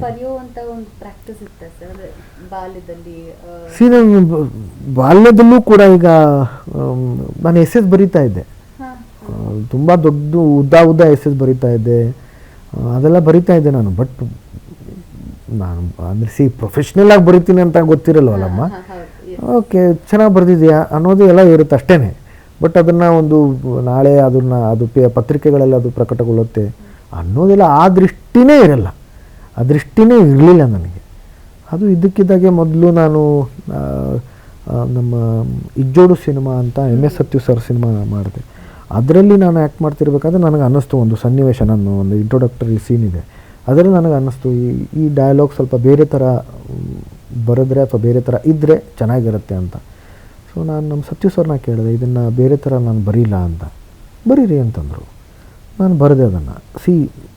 ಅವರಂಥ ನಿರ್ದೇಶಕರು ಆ ಥರ ಅನುಮತಿ ಕೊಟ್ಟಿದ್ದೇ ದೊಡ್ಡ ವಿಷಯ. ಯಾಕಂದರೆ ಅವ್ರದ್ದು ಒಂದು ಬೌಂಡ್ ಸ್ಕ್ರಿಪ್ಟ್ ಇರುತ್ತೆ, ಇದೇ ಥರ ಇರಬೇಕು ಅನ್ನೋದೆಲ್ಲ ಅವ್ರದ್ದು ಲೆಕ್ಕಾಚಾರದಲ್ಲಿ ಅವ್ರು ಮಾಡ್ತಾ ಇರ್ತಾರೆ. ನಾನು ಬರೀರಿ ಅಂತಂದರು. ಆಮೇಲೆ ನಾನು ಬರೆದಾದ್ಮೇಲೆ ಸರ್ ಓದಿ ತೋರಿಸ್ಲಾ ಸರ್? ಬೇಡ, you act, Bhaskar switch on the camera ಅಂತಂದರು. ಅವರು ಕೇಳಿಸ್ಕೊಳ್ಳೂ ಇಲ್ಲ. Maybe he was confident, I don't know, I really don't know what made him say ಅಂದರೆ ಡೈರೆಕ್ಟ್ಲಿ ಯು ಸ್ಟಾರ್ಟ್ ಆ್ಯಕ್ಟಿಂಗ್ ಅಂತ. ನನಗೆ ಗೊತ್ತಿಲ್ಲ ಅದು. ಬಟ್ ನಾನು ಅದನ್ನು ಆ್ಯಕ್ಟ್ ಮಾಡಿದೆ. he appreciated it. So that was my first push, first encouragement ಅಂತ ಇದಕ್ಕೆ. ಅಪ್ಪವರು ನನಗೆ ತುಂಬ ಹೇಳೋರು, ನನಗೆ ನೀವು ಚೆನ್ನಾಗಿ ಬರೀರಿ ಅಂತ. I don't know what he thought, I really don't know, but he always used to say. ಅದಾದಮೇಲೆ ನಾನು ಕಿರುಚಿತ್ರಗಳನ್ನು ಬರೆದೆ. ದೆನ್ ಸಾಕ್ಷ್ಯಚಿತ್ರ, ನಾನು ಭಾರತೀಯಮ್ಮವ್ರ ಮೇಲೆ ಸಾಕ್ಷ್ಯಚಿತ್ರ ಮಾಡಿದೆ, ಅದು ಕೂಡ ನಾನು ಬರೆದೆ. ಆಮೇಲೆ ಒಂದಿಷ್ಟು ಲೇಖನಗಳನ್ನು, 40 ಲೇಖನಗಳನ್ನು ಬರೆದೆ. ಅದರಲ್ಲಿ 26 ಲೇಖನಗಳು ಬೇರೆ ಬೇರೆ ಪತ್ರಿಕೆಗಳಲ್ಲಿ ಪ್ರಕಟಗೊಂಡವು. ಮಿಕ್ಕಿದ್ದು 14 ಲೇಖನಗಳನ್ನು, ಪ್ರಬಂಧಗಳನ್ನು ಹೊಸದಾಗಿ ಬರೆದು ಅಂಥದ್ದೊಂದು ಸಂಪುಟ ಮಾಡಿ, ಅದೇ ನನ್ನ ಸಾಲುಗಳ ನಡುವೆ ಆಮೇಲೆ ಬಿಟ್ವೀನ್ ದ ಲೈನ್ಸ್ ಅಂತ ಮಾಡಿದೆ. ಇದು ಬರಿತಿರ್ಬೇಕಾದ್ರೆ ಇನ್ನೂ ಮುಂದೆ ಇನ್ನೂ ಒಂದಿಷ್ಟು ಏನೇನೋ ಅಂದ್ಕೊಂಡಿದ್ದೀನಿ. ಈಗ ಫಸ್ಟು ನಂದು ನಾವೆಲ್ ಬರಬೇಕು, ಯಾಕಂದರೆ ಕಾದಂಬರಿ ನಾನು ಸುಮಾರು ವರ್ಷಗಳಿಂದ ಬರಿತಾ ಇದ್ದೀನಿ. ಮಧ್ಯ ಗ್ಯಾಪ್ ಸಿಕ್ಕಿದಾಗೆಲ್ಲ ಅದನ್ನು ಬರಿತಾನೇ ಇದ್ದೀನಿ. ಆಮೇಲೆ ಫಸ್ಟ್ ಟೈಮ್ ನಾನು ಕಾದಂಬರಿ ಅನ್ನೋದನ್ನು ನಾನು ತುಂಬ ಓದಿದ್ದೀನಿ ಕೂಡ. ಹೌದು, ಬರವಣಿಗೆಗೆ ಓದು ತುಂಬಾನೇ ಮುಖ್ಯ, ಬಿಕಾಸ್ ಅದ್ರ ಬಗ್ಗೆ ತಿಳ್ಕೊಂಡಿರ್ಬೇಕು ಅಂತ. ತುಂಬ ಓದಿದ್ದೀನಿ ಅಂತ ಹೇಳೋದು ಅಂದರೆ ಅದು ಸರಿಯಲ್ಲ. ಬಟ್ ಒಂದಿಷ್ಟು ಓದಿದ್ದೀನಿ ಪುಸ್ತಕಗಳನ್ನು ನಾನು. ತುಂಬ ಅಂತಂದರೆ ಅದು ಸಮುದ್ರ, ಅದು ನಿಜವಾಗ್ಲೂ ಸಮುದ್ರ. ಅದು ಎಷ್ಟೇ ಓದಿದ್ರೂ ಅದು ತುಂಬ ಅಂತ ಆಗಲ್ಲ. ಒಂದಿಷ್ಟು ಓದಿದ್ದೀನಿ ನಾನು. ಆದರೆ ಅದನ್ನು ಬರೀಬೇಕು ಅಂತ ಇದ್ದಾಗ ಅದು ಒಂದು ಹೊಸ ಕಲೆನೇ, ಅದು ಹೊಸ ಒಂದು ಪ್ರಯೋಗ ಅದು. ಹಾಗಾಗಿ ಅದರದ್ದೇ ಒಂದಿಷ್ಟು ವರ್ಜಿನ್ಸ್ ಮಾಡಿದೆ ನಾನು. ಒಂದು ಆಗ್ತಿದ್ದ ಹಾಗೆಯೇ ನನಗೆ ಅನ್ನಿಸ್ತು, ಇಲ್ಲ ಅದು ಕೊನೆಗೆ ಬರ್ತಾ ಇರಬೇಕಾದ್ರೆ ನನಗೊಂದು ಏನೋ ಒಂದು ಹಿಡಿತ ಸಿಕ್ತು, 2ನೇ ವರ್ಜನ್ನು. ಆಮೇಲೆ ಈ ಥರದ್ದು ಮಾಡಿಕೊಂಡು ಈಗ ಒಂದು ಹಂತಕ್ಕೆ ಬಂದಿದೆ. ಸೊ ನೋಡೋಣ, ಅದು ಈಗ ಈ ವರ್ಷ ಇಲ್ಲ ಬರೋ ವರ್ಷ ಅದು. ನಿಮ್ಮ ಫೇವ್ರೆಟ್ ಲೇಖಕರು ಯಾರಾದರೂ ಅಂತ ಇದ್ದಾರಾ? ತುಂಬ ಜನ ಇದ್ದಾರೆ, ನನಗೆ ತುಂಬ ಜನ ಇದ್ದಾರೆ. ಬಟ್ ನನಗೆ ಭೈರಪ್ಪನವರು ತುಂಬ ಇಷ್ಟ, ತೇಜಸ್ವಿ ಅವ್ರು ತುಂಬ ಇಷ್ಟ, ಗಣೇಶಯ್ಯ ಅವ್ರು ತುಂಬ ಇಷ್ಟ, ನೇಮಿಚಂದ್ರ ಅವ್ರು ಇಷ್ಟ, ತುಂಬ ಜನ ಇಷ್ಟ ನನಗೆ. So nice. ಇಂಡಸ್ಟ್ರಿನಲ್ಲಿ ಶಂಕರ್ ಸರ್ ಆಗಲಿ, ಅಂಬರೀಷ್ ಅಣ್ಣ ಆಗಲಿ, ಹಾಗೆ ನಮ್ಮ ವಿಷ್ಣು ಸರ್ ಆಗಲಿ ಕೊಟ್ಟಿರುವಂತಹ ಕೊಡುಗೆಗಳ ಬಗ್ಗೆ ನಾವು ಮಾತಾಡೋಕ್ಕೆ ತುಂಬ ಚಿಕ್ಕವರಾಗ್ಬಿಡ್ತೀವಿ. ಯಾಕಂದರೆ ಅಷ್ಟು ಅಷ್ಟೆಲ್ಲ ಅವರು ಒಳ್ಳೊಳ್ಳೆ ಸಿನಿಮಾಗಳು ಹಾಗೆ ಕೆಲಸಗಳು ಮಾಡ್ಕೊಂಡು ಗುರುತಿಸ್ಕೊಂಡಿದ್ದಾರೆ. ಸೊ ಅವ್ರ ಜೊತೆ ಒಡನಾಟ, ಹಾಗೆ ಅವ್ರು ಇವಾಗ ಇಂಡಸ್ಟ್ರಿನಲ್ಲಿ ಇದ್ದಿದ್ರೆ, ದಾದಾ ನಮ್ಮ ಜೊತೆ ಇದ್ದಿದ್ರೆ ಏನೆಲ್ಲ ಬದಲಾವಣೆಗಳು ನಾವು ಕಾಣ್ಬೋದಾಗಿತ್ತು? ಅವ್ರು ಏನಾದ್ರು ಆಸೆಗಳು ನಿಮ್ಮ ಹತ್ರ ಶೇರ್ ಮಾಡ್ಕೊಳ್ತಾ ಇದ್ರೆ ಸರ್, ಈ ಥರ ಇರಬೇಕಾಗಿತ್ತು ಅಂತ ಹೇಳಿ? ಒಂದೆರಡು ಸಿನಿಮಾಗಳು ನನ್ನ ಜೊತೇಲಿ ಮಾಡಬೇಕು ಅಂತ ಅವ್ರು ತುಂಬ ಆಸೆ ಪಟ್ಟಿದ್ರು, ಅದನ್ನು ಅದು ಆಗಲಿಲ್ಲ. ಬಟ್ ಅವ್ರು ಇದ್ದಿದ್ದರೆ ಈಗ ನಾವು ಎಷ್ಟೋ ಅಮಿತಾಬ್ ಬಚ್ಚನ್ ಅವ್ರ ಸಿನಿಮಾಗಳನ್ನು ನೋಡ್ತೀವಿ, ರಜನಿ ಸರ್ ಸಿನಿಮಾಗಳನ್ನು ನೋಡ್ತೀವಿ, ಕಮಲ್ ಸರ್ ಸಿನಿಮಾಗಳನ್ನು ನೋಡ್ತೀವಿ. ಆ ಥರದ ಸಿನಿಮಾಗಳು ಆ ಥರದ ಕಲಾವಿದರುಗಳೇ ಮಾಡಬೇಕು. ನಮ್ಮ ಕನ್ನಡದಲ್ಲಿ ಅದು ಇಲ್ಲ. ಅದು ಅವರಿದ್ದಿದ್ದರೆ ಅದು ಆಗಿರೋದು. ಎಷ್ಟೋ ಸಿನಿಮಾಗಳು ನಾವು ನೋಡಿದಾಗ ನಾವು ಅಂದ್ಕೊಳ್ತೀವಿ ಅವರಿದ್ದಿದ್ದರೆ ಅದು ಅದು ಮಾಡ್ಬೋದಾಗಿತ್ತು, ಆಗ್ಬೋದಾಗಿತ್ತು. ಆ ಥರದ ಪಾತ್ರಗಳು ಮಾಡೋರೇ ಯಾರಿಲ್ಲ. ಆಮೇಲೆ ಒಬ್ಬ ಕಲಾವಿದರು ಏನಾದರೂ ಉಪದೇಶ ಮಾಡ್ತಾರೆ ಅಂತಂದರೆ ಕೇಳೋರು ಇರಬೇಕು ಜನ, ಅದಕ್ಕೆ ಅಲ್ವಾ? ಈಗ ವಿಷ್ಣು ಸರ್ ಯಾವ್ದಾದ್ರು ಇಂಟರ್ವ್ಯೂ ಮಾಡ್ತಿದ್ದಾರೆ, ಅವ್ರು ಟಿವಿಲಿ ಬಂತು ಅಥವಾ ರೇಡಿಯೋದಲ್ಲಿ ಬಂತು ಅಂದ್ರು ಎಷ್ಟು ಜನ ಅದನ್ನ ನೋಡೋರು ಅಂದರೆ ನೋಡ್ತಾರೆ, ಕಲಿತಾರೆ.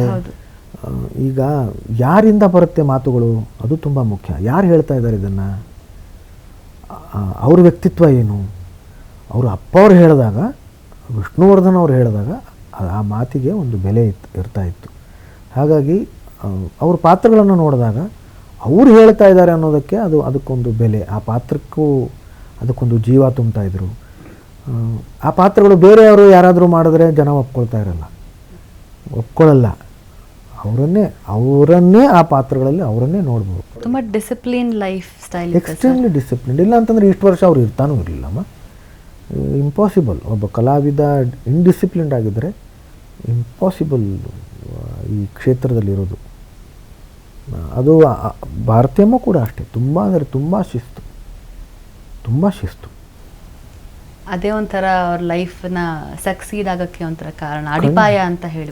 ಖಂಡಿತ ಅವ್ರು ಅದನ್ನು ಹೇಳಿದ್ನಲ್ಲ, ಅವರನ್ನು ನೋಡಿದ್ದೀನಿ.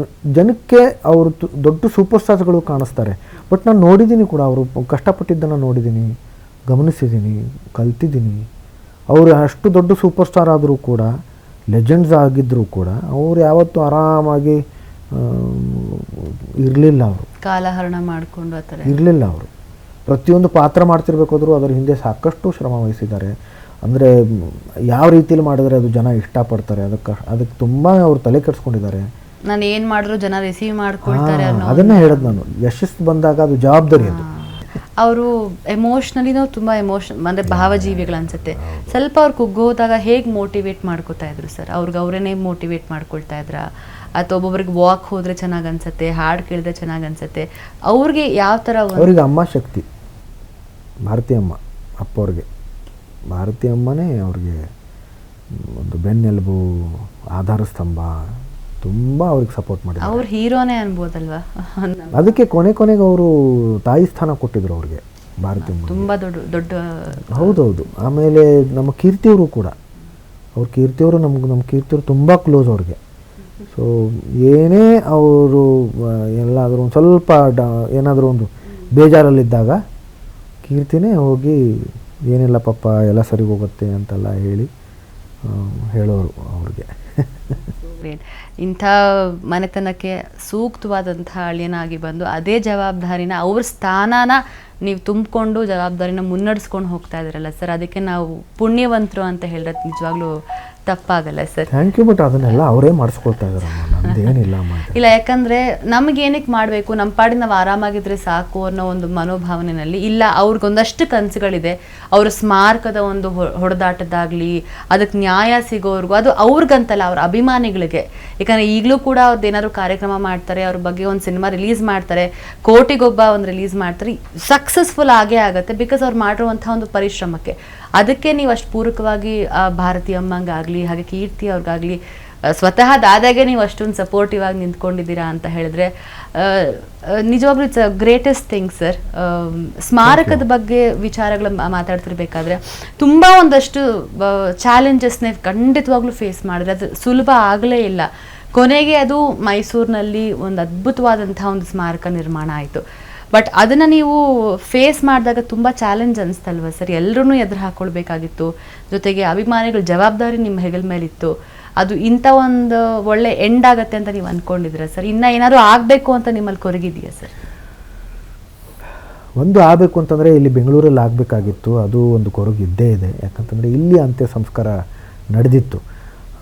ಇಲ್ಲಿ ಆಗಲಿಲ್ಲ, ಆಗೋದೇ ಇಲ್ಲ ಅನ್ನೋ ಒಂದು ಮಾತುಗಳು ಬಂದಾಗ ನಾವು ಮೈಸೂರಿಗೆ ಹೋದ್ವಿ. ಆದರೆ ಮೈಸೂರಿಗೆ ಹೋಗಿ ಅಲ್ಲಿ ಸ್ಮಾರಕ ಕಟ್ಟಬೇಕು ಅಂತಂದರು ತುಂಬಾ ಪರಿಶ್ರಮ ಪಟ್ಟಿದ್ದೀವಿ ಅದಕ್ಕೆ. ಆಮೇಲೆ ನಾನು ಇದನ್ನು ಕೊಚ್ಕೊಂಡು ಹೇಳ್ತಾ ಇಲ್ಲ, ದುರಹಂಕಾರದಿಂದ ಹೇಳ್ತಾ ಇಲ್ಲ, ಸ್ವಾಭಿಮಾನದಿಂದ ಹೇಳ್ತಾ ಇದ್ದೀನಿ. ಅಪ್ಪವರು ನಮ್ಮ ಜೊತೆಯಲ್ಲಿದ್ದರು, ಅವರ ಶಕ್ತಿ ನಮ್ಮ ಜೊತೆಯಲ್ಲಿತ್ತು. ಅದರ ಜೊತೆಗೆ ಅಮ್ಮ ಮತ್ತು ನಮ್ಮ ಕುಟುಂಬ ನಾವೆಲ್ಲರೂ ಜೊತೆಯಲ್ಲಿ ಇದ್ದಿದ್ದರಿಂದ ಸ್ಮಾರಕ ಆಯಿತು. ಇಲ್ಲ ಅಂತಂದರೆ ಸ್ಮಾರಕನೇ ಆಗ್ತಿರಲಿಲ್ಲ, ಇದುವರೆಗೂ ಆಗ್ತಾ ಇರಲಿಲ್ಲ. ನಾವು ತುಂಬ ಕಷ್ಟಪಟ್ಟಿದ್ದೀವಿ ಅದಕ್ಕೆ. ಒಂದು ನನಗೆ ಬೇಜಾರೇನು ಅಂತಂದರೆ, ನಾನು ಆಗಲೇ ಹೇಳಿದಾಗೆ ಅಭಿಮಾನ್ ಸ್ಟುಡಿಯೋದಲ್ಲಿ ಅದು ಆಗಬೇಕಾಗಿತ್ತು, ಅದು ಆಗಲಿಲ್ಲ, ಕಾರಣಾಂತರಗಳಿಂದ ಆಗಲಿಲ್ಲ. ಅದು ಬಹುಶಃ ಅದು ಅಪ್ಪವ್ರ ಆಸೆನೇ ಇರಲಿಲ್ವೇನೋ. ಯಾಕಂದರೆ ಅವರು ಕೊನೆ ಉಸಿರು ಎಳೆದಿದ್ದು ಮೈಸೂರಲ್ಲೇ, ಹುಟ್ಟಿದ್ದು ಮೈಸೂರಲ್ಲೇ. ಅಮ್ಮ ಹಠದಿಂದ ಅವರನ್ನು ಕರ್ಕೊಂಡು ಬಂದಿದ್ದು ಅಲ್ಲಿಂದ. ಯಾಕಂದರೆ ಅವ್ರು ಏನೇ ಆದರೂ ಕೂಡ ಈ ಮನೆಯಿಂದ ಈಗ ಮನೆಗೆ ಬರಬೇಕು ಅವ್ರು ಮೊದಲು, ಅಲ್ಲಿಂದಲೇ ಪರಸ್ಪರ ಅವರು ಹೋಗಿ ಕೂಡ್ದು ಅನ್ನೋ ದೃಷ್ಟಿಯಲ್ಲಿ ಅವರು ಪ್ರೀತಿಯಿಂದ ಆ ಒಂದು ಜವಾಬ್ದಾರಿಯಿಂದ ಅವರನ್ನು ಅಲ್ಲಿಂದ ಕರ್ಕೊಂಡು ಬಂದರು ಇಲ್ಲಿಗೆ. ಆದರೆ ಅಲ್ಲೇ ಅವರು ಕೊನೆ ಉಸಿರು ಎಳೆದಿರೋದ್ರಿಂದ ಬಹುಶಃ ಅವರ ಆಸೆ ಅದೇ ಆಗಿತ್ತು, ಮೈಸೂರಲ್ಲೇ ಇರ್ತೀನಿ ಅನ್ನೋದೇ ಆಸೆ ಆಗಿತ್ತು. ಅದಕ್ಕೆ ಇಲ್ಲಿ ತಿಪ್ಪರ್ಲ ಹಾಕಿದ್ರು ಇಲ್ಲಿ ಆಗಲೇ ಇಲ್ಲ. ಇಲ್ಲಿ ಹೋರಾಟ ಆಯ್ತು ಅದಕ್ಕೋಸ್ಕರ. ಹೌದೌದು, ಅದನ್ನು ನಾವು ಅರ್ಥ ಮಾಡ್ಕೋಬೇಕು. ಒಂದು ಎರಡನೇದಾಗಿ, ಹ್ಯಾವಿಂಗ್ ಸೆಡ್ ದಿಸ್, ನಾವು ಇಲ್ಲೂ ಕೂಡ ಇನ್ನೂ ಪ್ರಯತ್ನ ಪಡ್ತಾನೆ ಇದ್ವಿ ಇಲ್ಲಿ ಆಗಬೇಕು ಅಂತ. 11 ಗುಂಟೆ ಜಾಗ ಕೊಡಿ ಅಭಿಮಾನಿಗಳಿಗೋಸ್ಕರ. ಯಾಕಂದರೆ ಒಂದು ನಂಟಿರುತ್ತೆ, ಆ ಒಂದು ಜಾಗದ ಬಗ್ಗೆ ನಂಟಿರುತ್ತೆ. ಅವರು ಬಂದು ಅಭಿಮಾನಿಗಳು ಬಂದು ಪೂಜೆ ಸಲ್ಲಿಸಿ ಹೋಗೋದಕ್ಕೆ ಅವಕಾಶ ಮಾಡಿಕೊಡಿ ಅಂತ ನಾವು ಸರ್ಕಾರಕ್ಕೆ ಕೇಳ್ತಾನೆ ಇದ್ದೀವಿ. ಅದು ಅರಣ್ಯ ಇಲಾಖೆಗೀಗ ಅದು ಹೋಗಿದೆ. ಹಾಗಾಗಿ ಸ್ವಲ್ಪ ನಮಗೆ ಸಮಯ ಬೇಕು ಅಂತ ಅವ್ರು ಕೇಳ್ಕೊಂಡಿದ್ದಾರೆ. ಅಷ್ಟಾದರೂ ನಾವು ಒಂದು ಕೇಳ್ತಾನೆ ಇರ್ತೀವಿ ಅವ್ರಿಗೆ, ಅದೇನಾಯಿತು ಅಂತ. ಬಟ್ ಅದು it will take some time ಅಂತ ಹೇಳಿದ್ದಾರೆ. ಸೊ ಲೆಟ್ಸ್ ಸಿ, ತಿರ್ಗಾ ಅದು ಸಮಸ್ಯೆ ಎದುರಾಗಬಾರ್ದು ಅನ್ನೋ ದೃಷ್ಟಿಯಲ್ಲಿ ಸ್ವಲ್ಪ ಟೈಮ್ ಬೇಕು ಅಂತ ಹೇಳ್ತಾ ಇದ್ದಾರೆ. ಲೆಟ್ಸ್ ಸಿ, ನೋಡೋಣ ಏನು ಆಗುತ್ತೆ ಗೊತ್ತಿಲ್ಲ ನಮಗೆ. ಆದರೆ ನನಗೆ ಒಂದು ಇಲ್ಲಿ ಆಗಲಿಲ್ಲ ಅನ್ನೋ ಒಂದು ಕೊರಗು. ಎರಡನೇದಾಗಿ, ಇಲ್ಲಿ ಆಗ್ತಾ ಇಲ್ಲ ಅನ್ನೋದು ಎಷ್ಟೋ ಜನ ಅದನ್ನು ದುರುಪಯೋಗ ಮಾಡಿಕೊಂಡು ನಮ್ಮ ಮೇಲೆ ಆರೋಪಗಳನ್ನು ಹೊರಿಸಿ ಅಭಿಮಾನಿಗಳನ್ನು ನಮ್ಮಿಂದ ದೂರ ಮಾಡೋ ಕೆಲಸನೂ ಮಾಡಿದ್ರು. ಅದು ನನಗೆ ತುಂಬ ಬೇಜಾರಿದೆ. ಅಂತಂದರೆ ನಾವು ಸ್ಮಾರಕಕ್ಕೋಸ್ಕರ ಕಷ್ಟಪಟ್ಟಿದ್ದು, ಸ್ಮಾರಕ ಆಗಿದ್ದು ಯಾರಿಂದನೂ ನಮಗೆ ಇಲ್ಲಿ ಬೆನ್ತಟ್ಟುವಿಕೆ, ಶಬಾಷ್ ನೀವು ತುಂಬ ಒಳ್ಳೆ ಕೆಲಸ ಮಾಡಿ, ಅದಕ್ಕೋಸ್ಕರ ನಾವು ಮಾಡಿಲ್ಲ. ನಾವು ಅದಕ್ಕೋಸ್ಕರ ಮಾಡಲೇ ಇಲ್ಲ. ನಾವು ಅಪ್ಪವ್ರಿಗೆ ಸಿಗಬೇಕಾದ ಗೌರವ ಅವ್ರಿಗೆ ಸಿಗಬೇಕು. ನಾವು ನಿಜ ಹೇಳಬೇಕು ಅಂತಂದರೆ ಸ್ಮಾರಕ ಆಗಬೇಕು ಅನ್ನೋದು ನಮಗೆ ತಲೆಯಲ್ಲೂ ಇರಲಿಲ್ಲ. ನಾವು ಇಲ್ಲಿ ಚಾಮರಾಜಪೇಟೆಯಲ್ಲಿ ರುದ್ರಭೂಮಿ ಇದೆ, ಅಲ್ಲೇ ಅವ್ರದ್ದು ಅಂತ್ಯ ಸಂಸ್ಕಾರ ಆಗಬೇಕು ಅಂತಲೇ ನಮ್ಮ ತಲೆಯಲ್ಲಿತ್ತು. ಯಾಕಂದರೆ ಅವ್ರದ್ದು ಇಡೀ ಕುಟುಂಬದಲ್ಲಿ ಎಲ್ಲರದ್ದು ಅಲ್ಲೇ ಆಗಿತ್ತು. ಸಾಮಾನ್ಯ ರೀತಿಯಲ್ಲೇ ಅಲ್ಲೂ ಕೂಡ ಸಾಮಾನ್ಯ ರೀತಿಯಲ್ಲೇ ಒಂದು ಆಗತ್ತೆ. ಭಾಳ ಅಂತಂದರೆ ಸರ್ಕಾರದವರು, ಅವರು ಪೊಲೀಸ್ನವರು ಬರ್ತಾರೆ, ಅದು ಇದು ಅವ್ರದ್ದು ಸಲ್ಯೂಟ್ ಕೊಡ್ತಾರೆ, ಅದಿರುತ್ತೆ ಅಷ್ಟೇ ಅಂತ ಅಂದ್ಕೊಂಡ್ವಿ. ಈ ಥರ ಸ್ಮಾರಕ ಎಲ್ಲ ಮಾಡಬೇಕು ಅನ್ನೋದು ಆ ಕ್ಷಣದಲ್ಲಿ ನಮ್ಮ ತಲೆಯಲ್ಲೂ ಇರಲಿಲ್ಲ. ಅದು ಕಾಲಾಂತರದಲ್ಲಿ ಸರ್ಕಾರ ಅನೌನ್ಸ್ ಮಾಡಿದ್ಮೇಲೆ ಅದು ತಲೆಗೆ ಬಂತು. ಅದು ಅವರು ಅನೌನ್ಸ್ ಮಾಡಿದ್ದಾರೆ ಅಂದಮೇಲೆ ಅದಕ್ಕೆ ನ್ಯಾಯ ಸಿಗಬೇಕು ಅವರಿಗೆ, ಅಪ್ಪವರಿಗೆ. ಆಮೇಲೆ ಹಿ ಡಿಸರ್ವ್ಡ್ ಆಲ್ ದೀಸ್ ಥಿಂಗ್ಸ್. ತುಂಬ ದೊಡ್ಡ ವ್ಯಕ್ತಿ, ಅವ್ರಿಗೆ ಸಿಗಬೇಕಿದು ಎಲ್ಲ. ಅವ್ರಿಗೆ ಗೌರವ ಸಲ್ಲಿಸೋದು ಅಂತಂದರೆ ನಮ್ಮನ್ನು ನಾವೇ ಗೌರವ ಸಲ್ಲಿಸಿದ ಹಾಗೆ. ಹಾಗಾಗಿ ನಾವು ಅದಕ್ಕೆ ಕೋಟಿ ಪ್ರಯತ್ನಗಳನ್ನು ಮಾಡೋದು. ನಾನು ಆಗಲೇ ಹೇಳಿದಾಗೆ ಇದು ಯಾರಿಂದನೂ ನಮಗೆ ಬೆನ್ನು ತಟ್ಟುವಿಕೆಗೋಸ್ಕರ ನಾವು ಮಾಡಿಲ್ಲ. ಅಪ್ಪವ್ರಿಗೆ ಸಿಗಬೇಕಾದ ಗೌರವ ಅವ್ರಿಗೆ ಸಿಗಬೇಕು ಅನ್ನೋ ದೃಷ್ಟಿಯಲ್ಲಿ ನಾವು ಪ್ರಯತ್ನ ಪಟ್ವಿ. ಆದರೆ ಅಭಿಮಾನಿಗಳಿಗೆ ಅದು ಗೊತ್ತೇ ಆಗಲಿಲ್ಲ. ಎಷ್ಟೋ ಜನಕ್ಕೆ ಈಗ ಗೊತ್ತಾಗಿದೆ. ಈಗ ಅವರು ಮೈಸೂರಲ್ಲಿ ಹೋಗಿ ನೋಡಿದ್ದಾರೆ. ಭವ್ಯವಾದಂಥ ಸೂಕ್ತವಾದಂಥ ಒಂದು ಸ್ಮಾರಕ. ಬಹುಶಃ ಇದುವರೆಗೂ ಯಾವ ಕಲಾವಿದರಿಗೂ ಆ ಥರದ ಸ್ಮಾರಕ ಯಾರೂ ಕಟ್ಟಿಲ್ಲ. ಅದು ನೋಡಿದಾಗ ಅದು ಈಗ ನಿಧಾನಕ್ಕೆ ಅದು ಜನಕ್ಕೆ ಅದು ಮನವರಿಕೆ ಆಗ್ತಾಯಿದೆ. ಆದರೆ ಇಷ್ಟು ವರ್ಷ ಆಗಿರಲಿಲ್ಲಲ್ಲ. ಅದು ನಮ್ಮನ್ನು ಬೈಕೊಂಡೇ ಇದ್ದರು. ಅದೆಲ್ಲ ನಮ್ಗೆ ತುಂಬ ಕಷ್ಟ ಆಗೋದು. ನಾನು ಎಷ್ಟೋ ರಾತ್ರಿಗಳು ಮಲಗಲೇ ಇಲ್ಲ, ನಾನಾಗಲಿ ಅಮ್ಮ ಆಗಲಿ. ಯಾಕಂದರೆ ನಾವು ಯಾವಾಗಲೂ ಹೇಳ್ತಾ ಇದ್ದದ್ದು ನಮಗೆ ಅಭಿಮಾನಿಗಳೇ ಶಕ್ತಿ ಅಂತ. ಅಭಿಮಾನಿಗಳು ನಮ್ಮ ಜೊತೆಯಲ್ಲಿ ಬನ್ನಿ, CM ಅವ್ರ ಜೊತೆಲಿ ಹೋಗೋಣ, ಅಥವಾ ಪ್ರಿನ್ಸಿಪಲ್ ಸೆಕ್ರೆಟರಿನ ಮೀಟ್ ಮಾಡೋಣ, ಅವ್ರನ್ನ ಮೀಟ್ ಮಾಡೋಣ, ನೀವು ನಮ್ಮ ಜೊತೆಲಿ, ಅದು ನಾವು ಅಪೇಕ್ಷೆ ಪಟ್ಟಿಲ್ಲ ಯಾವತ್ತೂ. ಅವ್ರು ಇದ್ದಾರೆ ಅನ್ನೋದು ಇದೆ ಅಲ್ಲ, ಅದೇ ಧೈರ್ಯ, ಅದೇ ಶಕ್ತಿ ನಮಗೆ.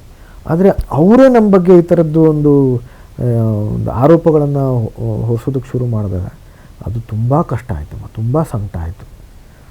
ಅದು ಇನ್ನೂ ಸ್ಫೂರ್ತಿಯಾಗಿ ಅದು ಬಗೆಹರಿದಿಲ್ಲ, ಆದರೆ ನಿಧಾನಕ್ಕದು ಆಗ್ತಾ ಹೋಗುತ್ತೆ. ಅದು ಮೈಸೂರಿಗೆ ಹೋಗಿ ಸ್ಮಾರಕ ನೋಡಿದ ಮೇಲೆ ಗೊತ್ತಾಗುತ್ತೆ ಇದರ ಹಿಂದೆ ಎಷ್ಟು ಕಷ್ಟ ಇದೆ ಅನ್ನೋದು ಗೊತ್ತಾಗುತ್ತೆ. ಖಂಡಿತವಾಗ್ಲೂ ಹೌದು ಸರ್.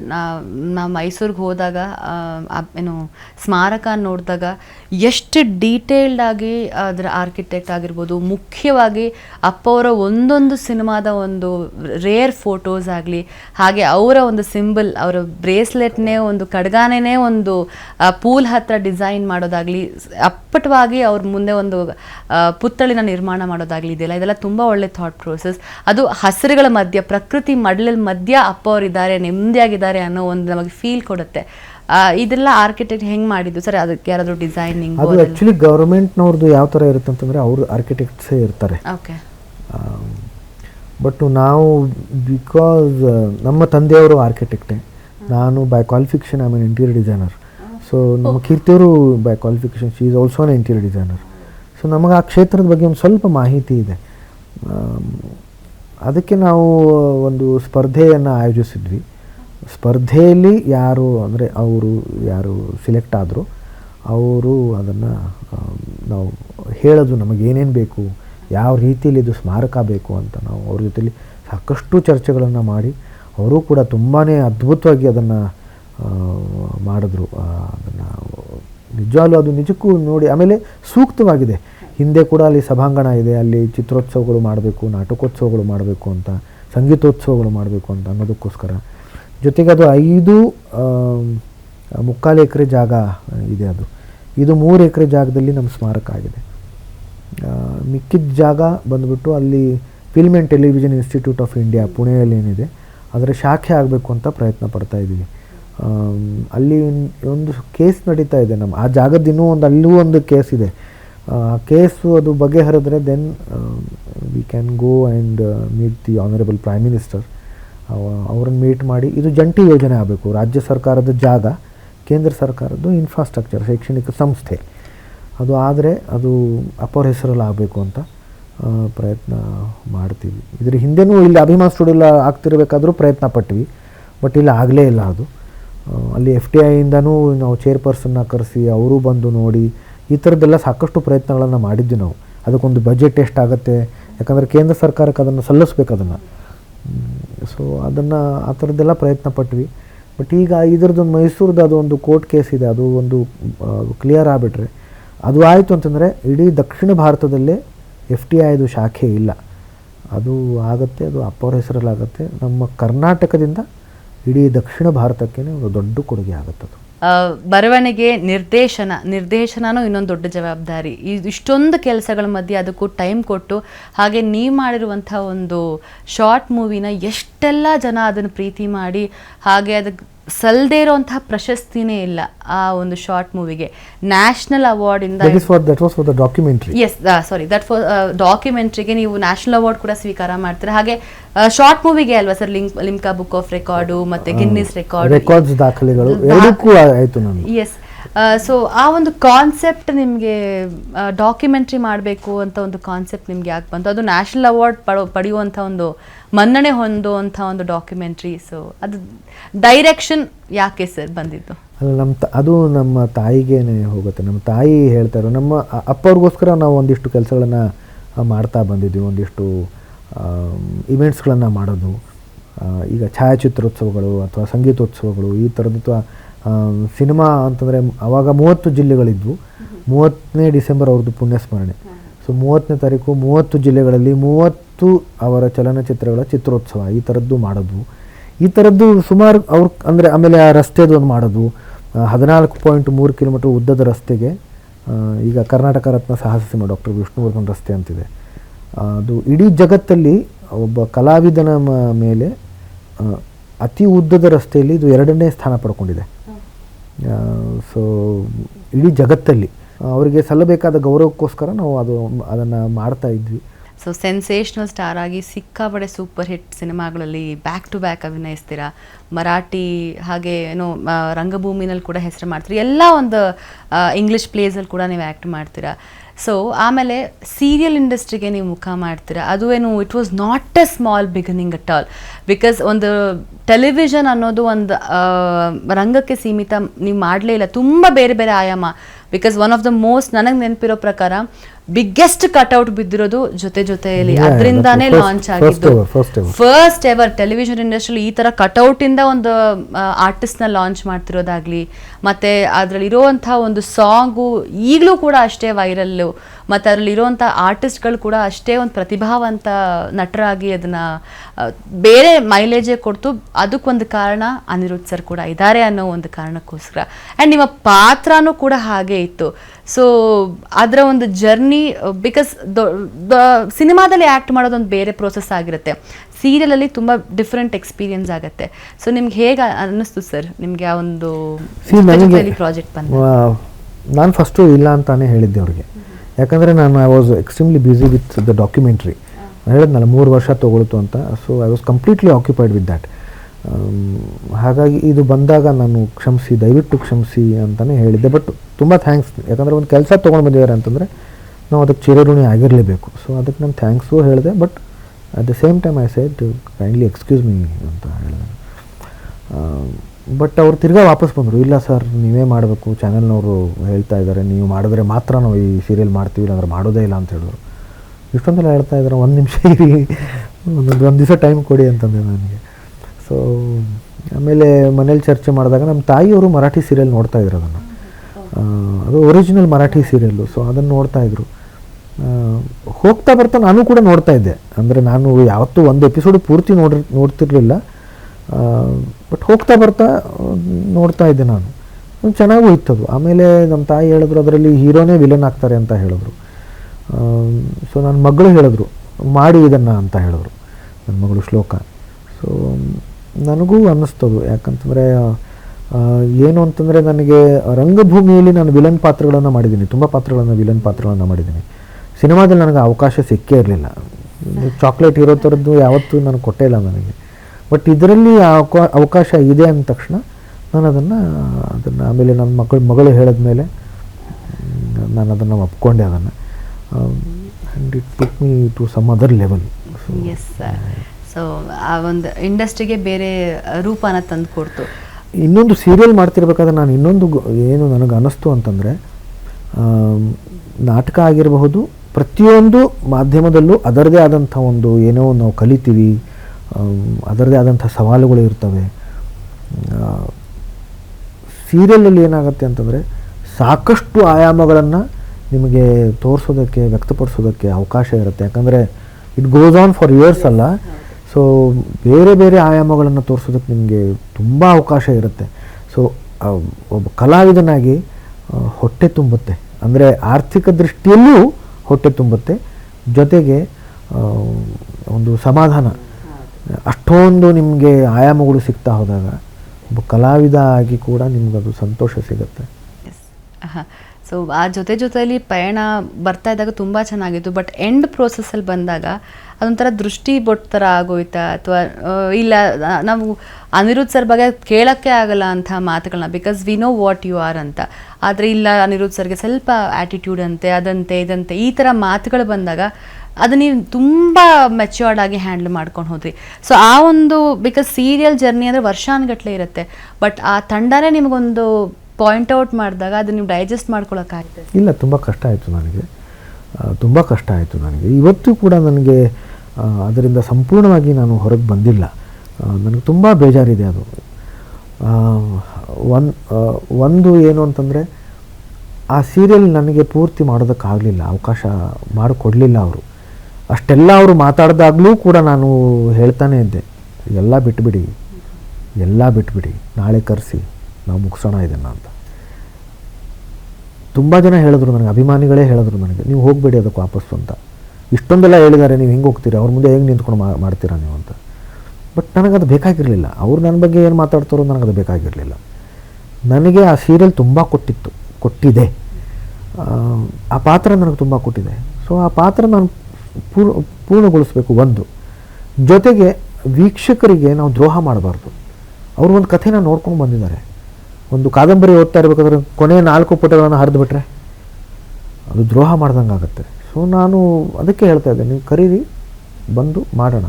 ಇದು ನೀವು ದೃಷ್ಟಿ ಬೊಟ್ಟು ಅಂತ ಹೇಳಿದ್ರಲ್ಲಮ್ಮ, ಅದನ್ನೇ ಹೇಳಿದೆ ನಾನು.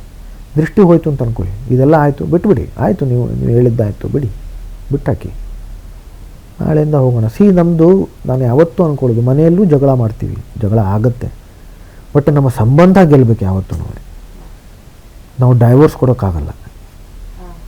ಪ್ರತಿಯೊಂದು ಮಾತಿಗೂ ನಾವು ಡೈವೋರ್ಸ್ ಕೊಡ್ತಾ ಹೋದರೆ ಕುಟುಂಬಗಳೇ ಇರಲ್ಲ. ಜಗಳಗಳು ಆಯಿತು ಅಂತಂದ ತಕ್ಷಣ ನೀವು ಅದನ್ನು ಬೇಡ ಅಂತ ಹೇಳಿದ್ರೆ ಪ್ರಾಜೆಕ್ಟ್ ಏನಾಯಿತು, ಏನು ಸಾಧಿಸಿದ್ರು ಅವರು ಹಠ ಹಿಡಿದು ನನಗೆ ದುರಹಂಕಾರಿ ಅಂತೆಲ್ಲ ಹೇಳಿದ್ರು, ಎಲ್ಲವೂ ಆಯಿತು. ಅದು ನನಗೆ ಬೇಜಾರು. ಅಂದರೆ ದುರಹಂಕಾರಿ ಹೇಗೆ ಹೇಳ್ತಾರೆ ಅನ್ನೋದೇ ನನಗೊಂದು ಆಶ್ಚರ್ಯ. ಕೋಪಕ್ಕೂ ದುರಹಂಕಾರಕ್ಕೂ ತುಂಬ ವ್ಯತ್ಯಾಸ ಇದೆ. ಕೋಪ ಮಾಡಿಕೊಳ್ಳೋದು ಸಹಜ. ದುರಹಂಕಾರ ಅಂತಂದರೆ ಒಂದು ಆ್ಯಟಿಟ್ಯೂಡ್, ಅದು ಲೈಫ್ ಲಾಂಗ್ ಆ್ಯಟಿಟ್ಯೂಡ್, ಅದು ಬೇರೆ. ಕೋಪ ಕ್ಷಣಿಕ. ಕೋಪನೂ ಮಾಡ್ಕೋಬಾರ್ದು ರಾಜ. ನೀವು ತಪ್ಪು ಮಾಡ್ತಾಯಿದ್ರೆ ಕೋಪನೂ ಮಾಡ್ಕೋಬಾರ್ದು. ಆಮೇಲೆ ನನಗಿಂತ ಅಲ್ಲಿ ವಯಸ್ಸಿನಲ್ಲಿ ಬಹುತೇಕ ಜನ ಚಿಕ್ಕವರೇ, ನಿರ್ದೇಶಕರಿಂದ ಹಿಡಿದು ಚಾನೆಲಲ್ಲಿ ಇರೋ ವ್ಯಕ್ತಿಗಳಿಂದ ಹಿಡಿದು ಬಹುತೇಕ ಜನ ನನಗಿಂತ ಚಿಕ್ಕವರೇ. ಕೆಲವು ಕಲಾವಿದರುಗಳು ಬಿಟ್ಟರೆ, ಆ ಧಾರಾವಾಹಿಯಲ್ಲಿ ಆ್ಯಕ್ಟ್ ಮಾಡ್ತಿರೋ ಕೆಲವು ಕಲಾವಿದರುಗಳು ಬಿಟ್ಟರೆ ಎಲ್ಲರೂ ನನಗಿಂತ ತುಂಬ ವಯಸ್ಸಲ್ಲಿ ಚಿಕ್ಕವರು.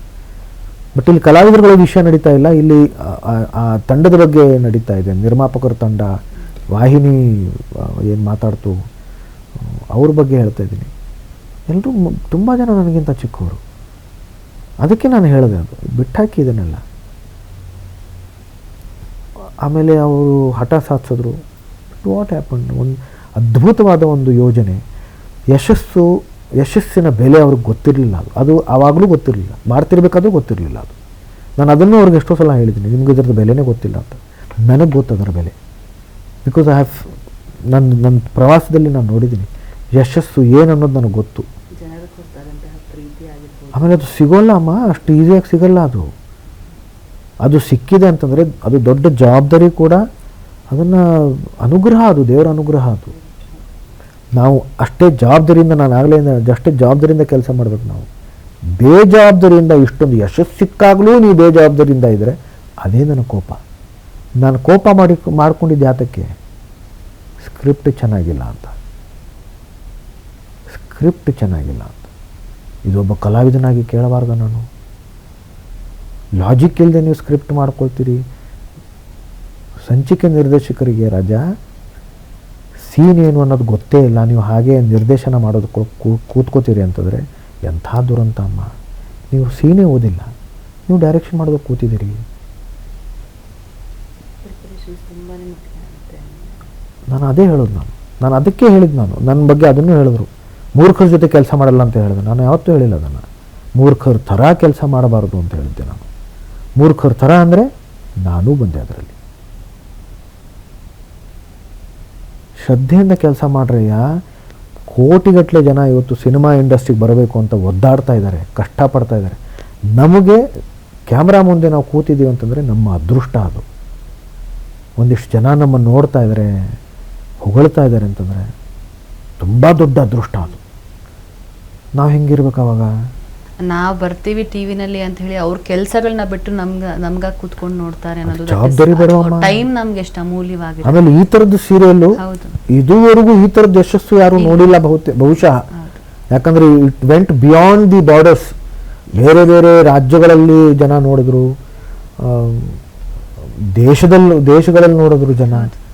So it beyond, it was beyond. ಹೌದೌದು, ಇಟ್ಸ್ ರೆಕಾರ್ಡ್ ಬ್ರೇಕಿಂಗ್ ಸೀರಿಯಲ್. ಅದಕ್ಕೆ ಈ ಥರದ ದುರಂತದ ಅಂತ್ಯ ಆಗಬಾರ್ದಾಗಿತ್ತು. ಬಟ್ ಅವ್ರಿಗೆ ಅರ್ಥವೇ ಆಗಲಿಲ್ಲ. ಅದು ನಡೀತಿರ್ಬೇಕಾದ್ರೂ ಅದರ ಯಶಸ್ಸಿನ ಅರ್ಥ ಆಗಿರಲಿಲ್ಲ ಅವ್ರಿಗೆ.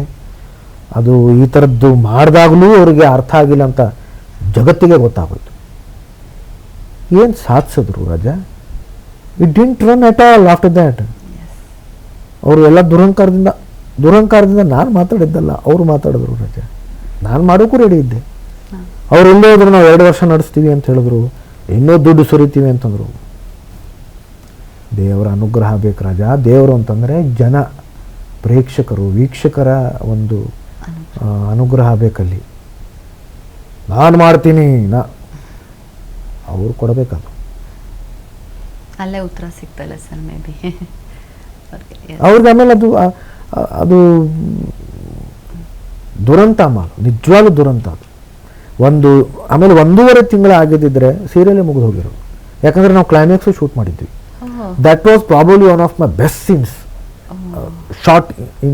ಶಾರ್ಟ್ ಫಾರ್ ಜೊತೆಯಲ್ಲಿ. ತುಂಬ ಅದ್ಭುತವಾಗಿ ಬಂದಿತ್ತು ಅದು. ನನಗೆ ಅದು ಬೇಜಾರಿದೆ, ಅದು ಶಾರ್ಟ್ ಬಂದೇ ಇಲ್ಲ ಅದು ಈಚೆ. ಇದಾಗಿತ್ತು ಇವತ್ತಿನ ವಾಯ್ಸ್ ಆಫ್ ಸಾಧಕನ ಒಂದು ಬ್ಯೂಟಿಫುಲ್ ಆಗಿರುವಂಥ ಲೈಫ್ ಎಕ್ಸ್ಪೀರಿಯನ್ಸ್ ಪಾಡ್ಕಾಸ್ಟ್. ಸೊ ಈ ಒಂದು ಇಂಟರ್ವ್ಯೂ ಇಂದ ನಿಜವಾಗ್ಲೂ ತುಂಬ ಜನಕ್ಕೆ ಎಷ್ಟೊಂದು ವಿಚಾರ ಎನ್ಲೈಟ್ಮೆಂಟ್ ಆಗಿರುತ್ತೆ. ಬಿಕಾಸ್ ಇವತ್ತು ನಾ ಮಾತಾಡಿದ್ದು ಬರೀ ಒಬ್ಬ ಕಲಾವಿದ ಅನಿರುದ್ಧ್ ಸರ್ ಜೊತೆ ಅಲ್ಲ, ಯೂನಿವರ್ಸಿಟಿ ಆಲ್ ಹೋಲ್ ಯಾವುದೇ ಸಬ್ಜೆಕ್ಟ್ ತೊಗೊಂಡ್ರು ಅದ್ರ ಬಗ್ಗೆ ಚಾಚು ತಪ್ಪದೆ ತುಂಬ ಅದ್ಭುತವಾಗಿ ಪ್ರಾಕ್ಟಿಕಲ್ ಆಗಿ ನಮಗೆ ಮನ ಮುಟ್ಟುವಂಥ ಮಾತುಗಳು ಹೇಳಿದರು. ಸೊ ನೀವು ಅದನ್ನು ಖುಷಿ ಪಟ್ಟಿದ್ದೀರಾ ಅಂತ ಅಂದ್ಕೊಂಡಿದ್ದೀನಿ. ಸೊ ಮುಂದಿನ ಸಾಧಕ ಯಾರು ಅಂತ ನಿಮ್ಮ ತಲೆಯಲ್ಲಿ ಹುಳ ಬಿಟ್ಕೊಂಡಿರಿ. ಹಾಗೆ ವಿಶೇಷ ಸಂಚಿಕೆಯಲ್ಲಿ ಇದೇ ಒಂದು ವೀಕೆಂಡ್ ಸಿಗ್ತೀನಿ. ಅಲ್ಲಿವರೆಗೂ ನಿಮ್ಮ ಪ್ರೀತಿಯ ರೂಪಿಕಾ ಮಾಡ್ತಿರುವಂತಹ ನಮಸ್ಕಾರ.